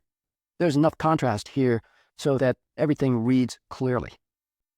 Now, when it comes to covers, an effective cover that readers like to see is a really interesting character that is looking at you. That makes for a winning cover. But the problem there is that it's been overdone. Unless you can find some new, original, or fresh way of presenting the character, it's just going to be another cliche illustration of a character looking at the reader. Nevertheless, characters are the most popular kind of book covers or magazine covers. And if you do feature a character, the character must project an intensity of emotion, which will be conveyed or expressed mostly by the face and the eyes. So you need to get that right. Now, when it comes to emotions, the emotions that your illustration can evoke in readers should be positive emotions. Those are the ones that readers want to feel. Like, for example, joy and love and compassion and warmth and security, exuberance, peace. Those kind of emotions make for effective book covers or magazine covers. Try to avoid expressing the kind of negative emotions like shock or revulsion or terror or fear. People are not attracted to those kind of emotions being expressed in a book cover or magazine cover. So stick to the feel-good emotions to make for the best book cover or magazine cover. So I pointed out some things to keep in mind when you are designing a book cover or magazine cover. If you want to make book cover illustrations that are different from the usual illustrations that you see on the covers, and those usual illustrations are the ones that are following the rules too closely. But if you want something to attract more attention, then breaking some of those rules will do that. Like in my case here, when it comes to color, I broke a rule. So what is that rule? Well, the rule says that the colors in the background, like here, the sky, would be cool, and the colors in the foreground would be warmer. But what I did here, I reversed it. I added the warm color in the sky and then the cool color in the foreground. So therefore, breaking the rules can enable you to come up with something different, something fresh. Also, the rules say place more desaturated colors or muted colors in the background, and then in the foreground, you add more saturated colors. But what if I do this, where I add the more saturated color right here in the sky, and the less saturated or grayed color is on the astronaut? Now, making that sky red really attracts attention and lifts the illustration out of the ordinary, where artists follow the rule of applying a more grayed or muted color to the background and then more saturated color in the foreground. Bernie Fuchs, the great illustrator, broke rules all the time, and therefore his illustrations looked so different from others because other illustrators were following the rules too closely. Now, when it comes to placement, I placed the astronaut all the way over toward the left border, cutting off part of the astronaut. The rules say that is not what should be done. Rather, the figure should be placed within the picture area and preferably where the rule of thirds says you should place the object or whatever it is. So here is the rule of thirds, dividing up the picture area roughly like this. So therefore, the astronaut would need to be placed here. You see where that vertical line is, something like that. So that's following the rules more than what I did. But breaking that rule of placement and placing the astronaut pretty far over to the left and cropping off part of the astronaut, I think makes for a more unusual looking illustration in combination with that more saturated background of the red color. It just lifts the entire illustration out of the ordinary. So when you follow rules too closely, your illustrations are going to look too ordinary, too much like all the other artists that are following the same rules. So I brought back Michael Whelan's illustration, and you can see here that the astronaut hasn't been placed all the way over toward a border like I did. Rather, Whelan places that astronaut more within the rule of thirds that you see here, but not exactly. So let me draw a white line here and here. So you can see this is where Whelan places the figure near that vertical division line that you see here for the rule of thirds. And it's a good place to place that astronaut, no doubt about that. So Whelan is sticking closer to the rules. That's fine. You don't have to break the rules. But if you want something more original, more unique, a fresher approach to cover design, then breaking the rules can give you something more unusual, something that lifts the illustration out of the ordinary and will attract the reader's attention because the illustration looks so different from all the others. Now, of course, you need to know what all the rules are. If you don't know what the rules are, you don't know what rules to break, and then most likely you're breaking all the rules, but you're not breaking them intentionally. And because you're not breaking them intentionally, your illustration is just going to be a mess. Now, when it comes to values, the rules say there should be enough contrast of values. So when you look at my illustration in black and white, you can see that there is enough differences in the values, creating value contrast. And because of that, the astronaut reads clearly against the background. But what if I broke that rule and I made the astronaut the same value as the sky, or something that comes close to the value of the background, like this. But I also do it for the little creature and for the spaceship here, giving it very similar value to the background, where you can hardly see that spaceship, but where the helmet is here, the astronaut helmet, and the head of the astronaut, I leave that a darker tone like that. Now, I've broken the rules of value contrast because all the objects here have a very similar value to the value of the sky, and therefore you can hardly make out what they are, but you can still make out a little bit. But now most of your attention is drawn to the head. So I've broken the rule here of values in order to come up with something that makes the illustration look different from so many other illustrations where the artist creates better value contrast like this. But in this version, it's more of an unusual illustration that may attract more attention than this one does. So I'm going to return the sky to the original color, which is this, and then return it to the more saturated color. So which version makes a greater impact, captures more of your attention, this or this?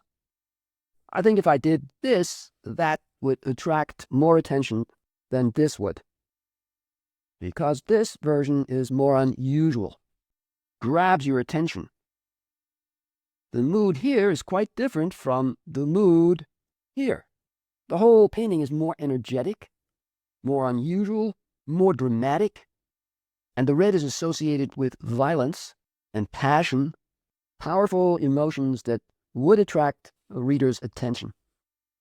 So here I'm showing you that you can come up with a more fresh approach to illustrations for paperback book covers, in which a more unusual, a more exciting, a more original looking illustration can result when you break the rules. Bernie Fuchs, the illustrator, discovered that, and that's why he broke a lot of rules. But he knew which ones to break, which ones he shouldn't break, and he knew how to break those rules. And that's why his illustrations are so original, so unusual, so innovative. Here's another page from Ben Stahl's great textbook for the Famous Artist School's art course. And on this page, he talks about cliches. Now, if you want to come up with something fresh, then avoiding the cliches is a way to come up with something different, something fresh. Some of you might think, well, what he's talking about here only pertains to when he was alive way back in dinosaur days, or whenever he lived there, way back in time. No, no, no. Nothing essentially changes. What was true then is true now when it comes to finding a fresh approach.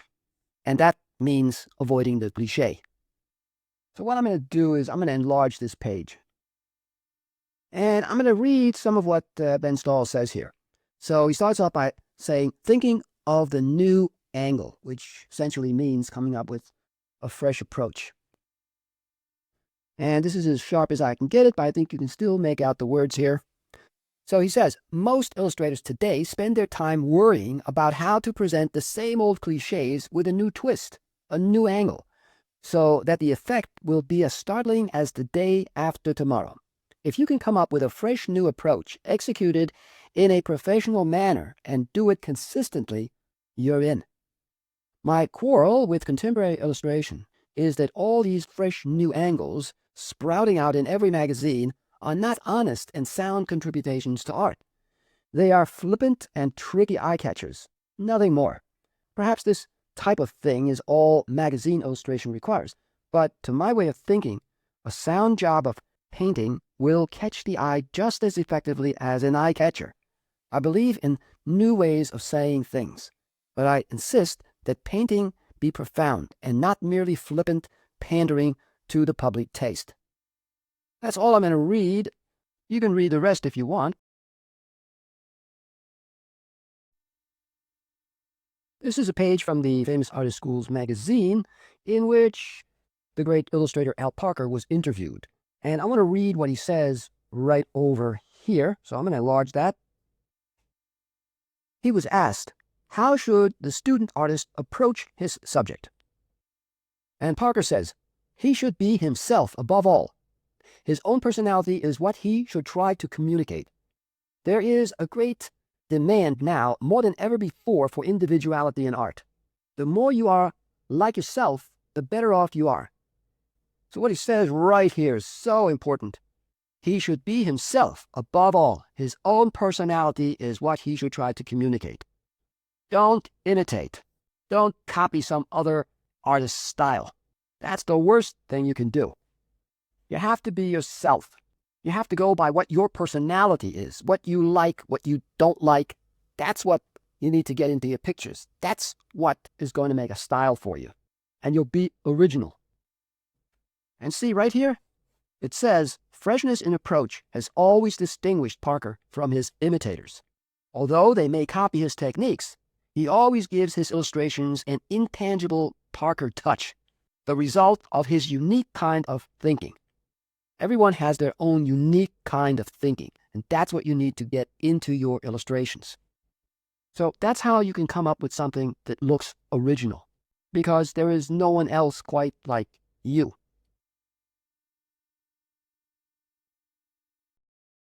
Simple silhouettes make effective covers. Something like what I'm doing here, this character standing there, and there's grass, let's say, over here like this. So it makes for a simple design that reads clearly, and you can quickly make out what's going on. And when it comes to silhouettes, there's not that much work to do because you don't have to show all the detail compared to doing a character in which you're showing more detail what's going on the character, not just some dark shape, and that's it. You see these book covers everywhere where the artist just makes a silhouette, and that's a way for the artist to quickly get a cover. So when it comes to making paperback book covers, try to make your cover original, which is not an easy thing to do. Don't try to make your illustration look like something else that has been done, that has been used over and over with apparent success. Unfortunately, illustrators generally rely too often on secondhand solutions, and a dismaying amount of illustrations is unoriginal, using the same solutions to the same problems, like the silhouette idea. Now, the silhouette can, of course, make an interesting, powerful cover if done right, and the object can be made to read clearly. But I would suggest try to see if you can come up with something different, something that hasn't become a cliche, like the silhouette image on a magazine or book cover. Now, another thing that seems to be repeated over and over is that there is not enough originality in the faces of the characters presented in the illustrations. There should be some individuality in the faces of men and women in the illustrations for book covers, or for that matter, magazine covers. People have been looking at the same clipped planes, the same empty and regular features, the same artfully disarranged tendrils of hair, the same ears, eyelids, teeth, cowlicks. Try to get away from that. These characters, they all look like they're brothers and sisters. There's not enough individuality in the characters shown for paperback book covers. And when you're doing a portrait, remember, a portrait is much more than a close-up at the head. If you show a portrait of the hero, then make it a personal look. Now, also when it comes to book covers, often it's difficult to characterize a novel briefly. Like, for example, Moby Dick. Is it a story about a whale, or a parable of good and evil, or about Ahab? So for the cover, let's say, of Moby Dick, chances are that the cover is going to feature, let's say, Ahab, and then the whale. And then one or the other will be emphasized, either Ahab or the white whale. So when it comes to book covers, a book cover can be many things, but to do its main job, it must be eye-catching or eye-arresting. The reason for this is simple. Nobody sells paperbacks. They must sell themselves. Now, the ideal paperback book cover, that would stop you dead in your tracks as you walked around the bookstore, and having caught your attention, this book cover would, on closer examination, stimulate your curiosity. It would cause you to pick up the book turn it over, read its sales message, and flip a few pages. The rest is up to the author. The good cover is one that compels your attention long enough and deeply enough to get you to examine the book. Now, this requirement sounds very simple, but it's also very difficult. In addition to that, a cover shouldn't just be an incident in the book. And like I said before, the illustration should be more like a poster, because posters can be read quickly and easily, and they have impact. The cover must stand for the whole book, not just one incident in the book. The cover shouldn't just say what the book is about, but what kind of book is it? What genre does it belong to? And a good cover will contain certain cues to the reader that informs the reader as to what kind of genre the book belongs to. So if you have a cover with spaceships, then of course the story is a science fiction story. Or if you have horses with wings flying around, then of course it's a fantasy story. So those are the kind of cues that inform the reader as to what genre the book belongs to. If you show an action scene on the cover, that can indicate that the story has a lot of action in it, maybe an adventure story. Cover should be truthful to the story. It should provide a vivid and unique image, so the particular book will look unlike any other on the book rack. And again, this is something very difficult to do. Your cover must not misrepresent the story. So don't show things on your cover that aren't really part of the story. If you do that, then you're just cheating the reader. The reader is going to expect to see some of those things that are on your cover, and then when the reader doesn't see those things in the story, the reader will feel cheated. Now, when it comes to doing paperback book covers, many book covers are done without any real symbolism within the cover idea. And it's usually the kind of cover where the artist just throws together a bunch of elements, and it doesn't really have any real depth or meaning. The best covers are the ones that have symbolism within them. So if you're familiar with the story of Moby Dick, then you'll know something about what the story is about and the symbols in the story. Like Moby Dick is a symbol for that which is unattainable, that which is unknowable. And Captain Ahab is a symbol for that kind of person who is obsessed with something, and this obsession can lead to destruction. And then Moby Dick represents also a force of nature, and Ahab is the human force that is battling nature. So there are all of these symbols and meanings within the story. And in order to make a meaningful book cover for that story, you need to think about how you can incorporate some of those symbols into the composition so that the composition is more than just a bunch of elements thrown together without any real thought behind them as to what they symbolize, which would give the cover idea more depth, greater meaning. A great example of an illustrator that uses symbols and metaphors in his book cover illustrations is the great illustrator Michael Whelan. His illustrations are full of symbolism, and this gives his illustrations a greater depth of meaning. So, for example, this rough sketch that I did here. Let's say I add black to the background, like this. So what I'm doing, I'm adding a symbol.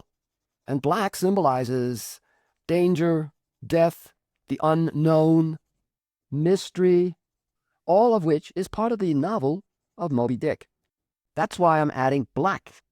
And already it's giving the book cover illustration a level of meaning. And the fact that I'm surrounding the black around Ahab's head also suggests that Ahab's fate is one of doom. And let's say I add a shadow that falls over him, something like this. So now I'm saying here that Ahab is being pushed into that darkness, into that evil, into that mystery. He's becoming part of it. See, there's meaning here. You don't just add a shadow for the sake of adding a shadow. It can be added in such a way that it expresses meaning. It says something about what the story is about. Now, when you're working on a paperback book cover, you need to explore lots of different compositions. So what you do is you make a lot of these little thumbnail sketches. And you think about, well, what's the theme here? Well, the theme is conflict, the conflict between Ahab and the whale. So how do you get that mood across? Well, you use what is called mood symbols. So what is a mood symbol? Well, a mood symbol can be line or shape or direction. So for example, I could do a little thumbnail sketch here and add these different directions. You see, like this, and maybe there's a direction like that, and another one like this. These different directions express conflict, chaos, which is part of the story. So how do you get that into the sketch here, for example? So what I could do, instead of having the whale like that, I could add the whale over here, like this, and overlapping part of him, hiding part of him. So the whale now becomes the dominant size, make him even bigger here. And let's say he's upside down. He's coming out of the water and he's upside down, which suggests that the whale might be injured. His eye is over here. Now I'm doing this in real time, of course, and really quick and without any reference. So then there's his fin over here, and then there's another fin on this side, and that gives me some other directions. I'm going to come down with the size of the picture area, something like this. So I made a few changes. Then maybe, let's say there's a harpoon sticking in the whale. So I could add harpoon here, and there's some blood coming out of the whale. And the harpoon is overlapping Ahab, suggesting that he has something to do with that harpoon sticking in the whale. And Ahab is placed behind the whale, and the whale is large in the foreground, suggesting that the whale is more important than Ahab. And there's water splashing up onto the whale as he shoots out of the water. This is one possibility for the cover. It has meaning. It expresses meaning. It's not just a bunch of random elements thrown together. And there are these different directions. Ahab's head has that direction. The harpoon has that one. The whale has this direction. The fin's going in that direction. So there are these different directions that help to express feeling of conflict and chaos, opposing directions. Now, I'm doing this really quick and in real time, so obviously I would need to do more work on this and think about it even more. I'm just trying to show you that this is what you need to do in order to get book covers that are not just a bunch of elements thrown together, like I said, but covers that express real meaning about the story that you're illustrating. And once you know what you want your illustration to say, that then gives you the source for your decisions that you make as to what the composition should be like, what the arrangement of the shapes should be, what kind of shapes, what kind of color design, what kind of color scheme. But until you know what the message is, what you want your cover to say, you don't have any way of deciding what colors you should select, what the arrangement should be, what kind of shapes, and so on, what the value pattern should be. That's why the concept and the meaning of that concept is what comes first. This then becomes the source for all your decisions that you make. As you can see, I enlarged the sketch and cleaned up the borders. Then what you need to do is to work out the value pattern, of course, so you need to know how to do that. And you can learn that through my complete illustration art course, along with all of the other things that I just can't show you in this video. So I'll just quickly make some kind of pattern here. And of course, the whale needs to be white. So I'll just quickly indicate something here. Now, when you're using white in an illustration, you don't really use pure white. It's an off-white that you use. For Ahab's face, here again I could use symbolism. So how's that used? Well, by making his face white. Again, not pure white. But that white suggests that he's a ghost. In other words, he dies in the story. So again, something meaningful is added. I'm not just adding a light tone for the sake of adding a light tone. It has symbolical significance. Then either Ahab or the whale needs to be emphasized. So one needs to appear more important, and you have to create a gradation of importance or a hierarchy of importance, and you need to know how to do that. There's so much that you need to know and understand when it comes to making book covers. And it's not just knowing what to illustrate in the story, but of course, it's also about composition and design and color. And when it comes to color, well, what color should be used here? I would say red. So I'm going to make the water red, which suggests blood coming from the whale. And then the color in the dark part, that of course you can't really tell easily what that is. I'm going to add a little bit of red there because when it's dark like that, the color loses its hue. So it's difficult to tell, but there's a little bit of red peeking through here and there that you can see. And then some red on the whale here where he got harpooned, blood coming out. And Ahab's face here, let's say a ghostly, pale flesh color like this, a grade, light value orange, or red-orange maybe, suggestive of death. So I'm using color symbolically. And then the color in the shadow on Ahab would be a grade red, something like that maybe. So I did a little bit more work on Ahab and the whale, but of course I have to give Ahab a beard. So I'll just quickly rough in something like this. Now I can't just leave the whale white like that. I need to add a color. I wouldn't use a color that harmonizes with red because Ahab and the whale are in conflict. So therefore I need to choose a color that is in conflict with the red. And what would that be? Well, blue. So I could add blue to the whale here, and with some light spots here and there to suggest that it is a white whale. The opposing colors are symbolical of the conflict between the two. I'm going to make a few more changes to this sketch before I carry it to a finished illustration. So one of the things I'm going to do is I'm going to flip the entire illustration, and I did that because I want the viewer to enter at the left side of the illustration rather than on the right, so the eye enters over here and moves up into the picture like that, and then over toward Captain Ahab.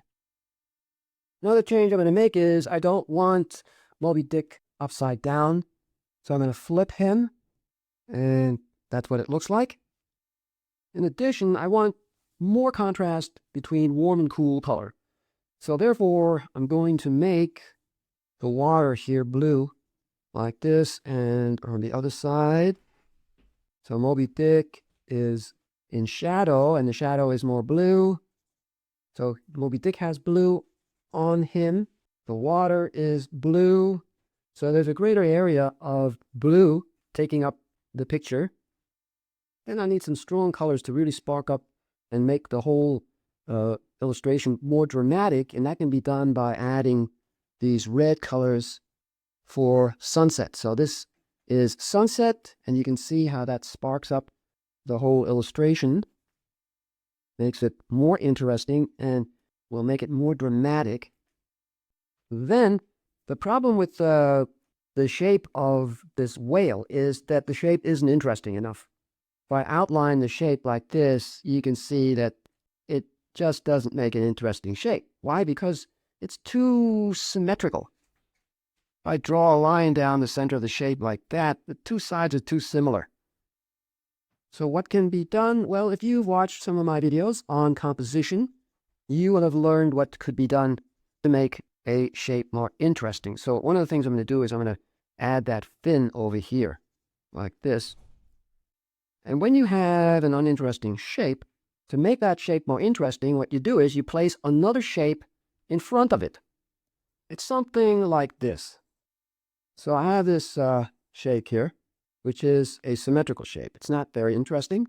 But now let's say I add another shape in front of it, like this.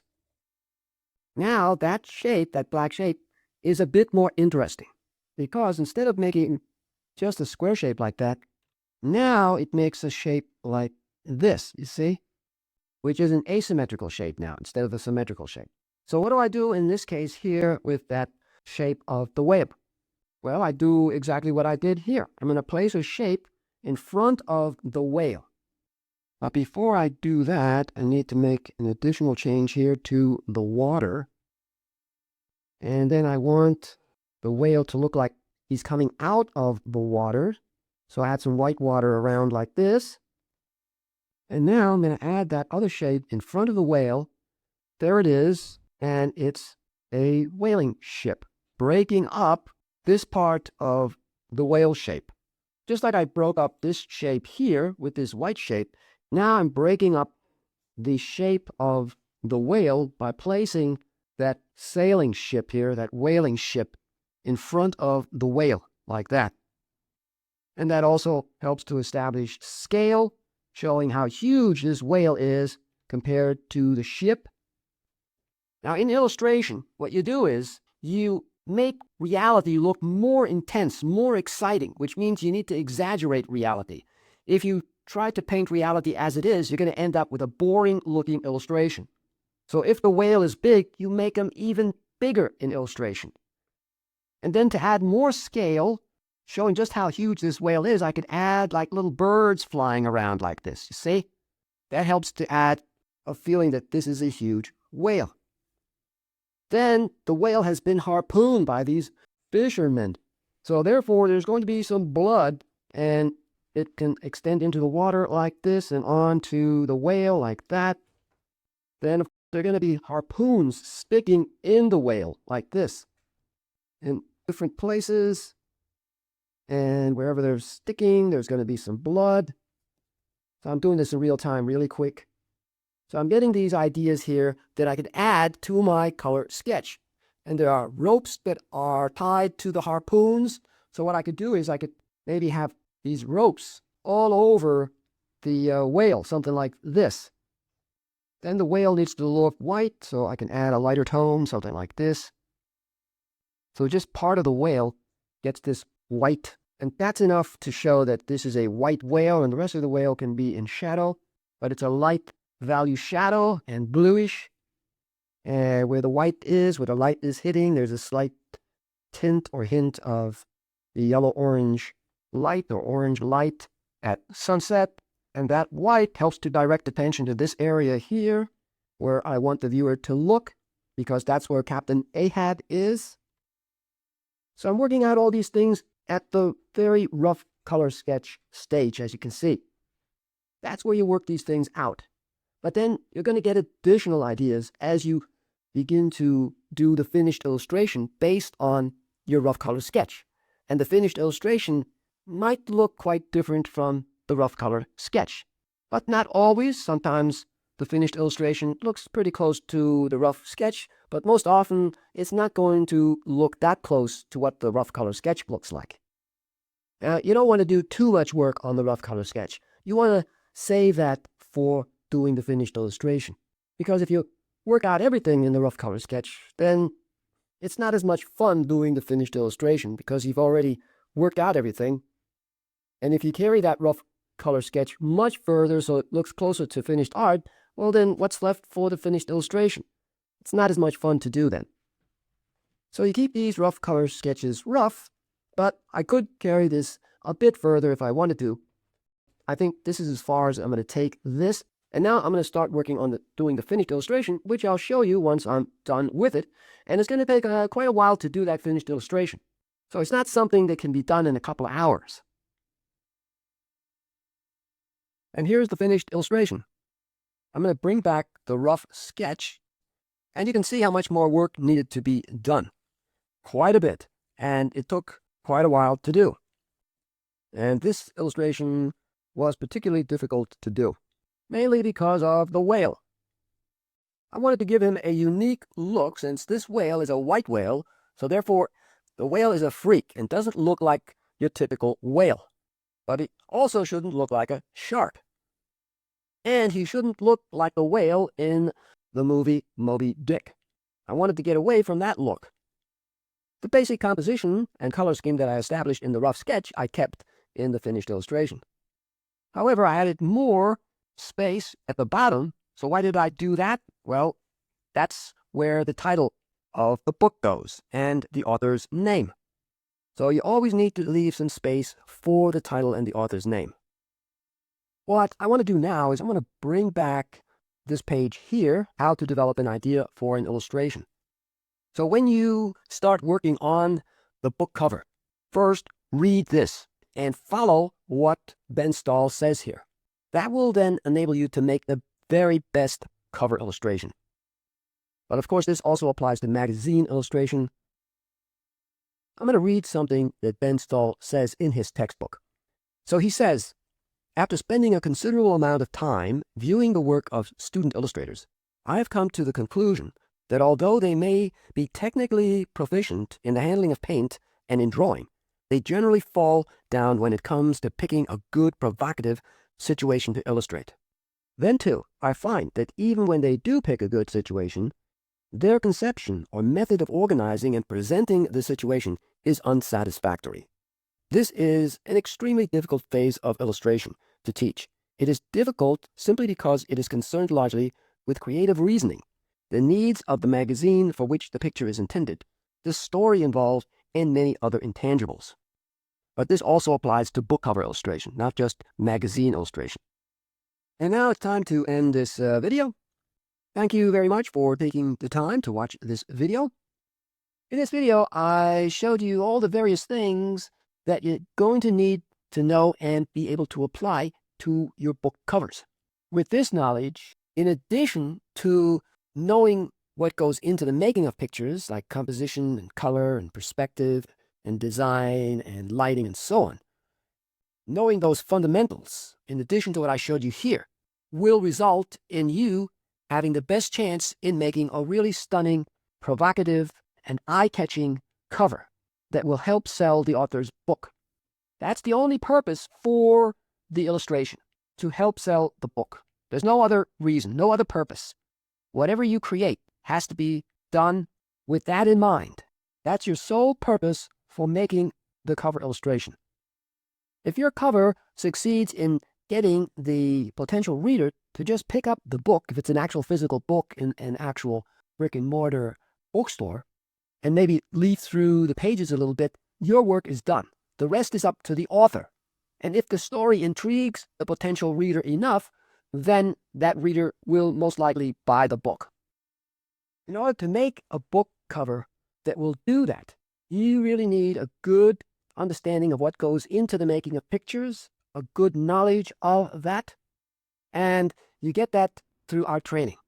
Now, of course, you can go it alone and try to learn picture making on your own, which is extremely difficult. Even with all of these free videos that you find online, they're not really organized in such a way so that you can progress in incremental steps, so that you begin right from the beginning where you need to begin, where you discover what you first need to learn, and then what comes next, and then after that, and so on, until you've gone through an entire art course and you progressively got better and better. And this is what my course does for art students. They begin right from the beginning where they need to begin, and they learn all of the essential fundamentals. And once the student has developed enough skill and knowledge and understanding, eventually the student has a good chance of entering the rewarding career of being a book cover illustrator. But it takes a lot of hard work. You can't just be a dabbler in art, where you watch some short art instruction videos for 10 minutes and then you skip to another one for 10 minutes and so on. That's not going to get you anywhere. You have to become a real serious student of art who is committed to wanting to learn, and nothing will stop that student from learning. They will want to watch longer art instruction videos because they know they're going to learn a lot more, and they have that strong desire to want to become an artist. So if you're just a dabbler in art, then a professional art career is not really for you. Maybe it's good for a hobby, but not for serious art. So if you're serious about wanting to learn, then check out my complete illustration art course. If you haven't subscribed to my YouTube channel yet, I would appreciate it if you would subscribe, and please do tell everyone you know about my videos so that I become better known. I would appreciate any help that you can give me. In addition to my complete illustration art course, I have another art course that has been designed for young people to ages 12 and up, and there's a link down below to the Young People's Art Course. Also, there's a link down below to a mini course on composition that the great illustrator Austin Briggs put together for the famous artists' schools, and there's a link down below to that video. Also, I should mention that additional videos can be found at ArtStation, and there's a link down below to where you can find my videos at ArtStation. Also, if there's something that you want to say, then please leave a comment down below. And now it's time to say adios until next time.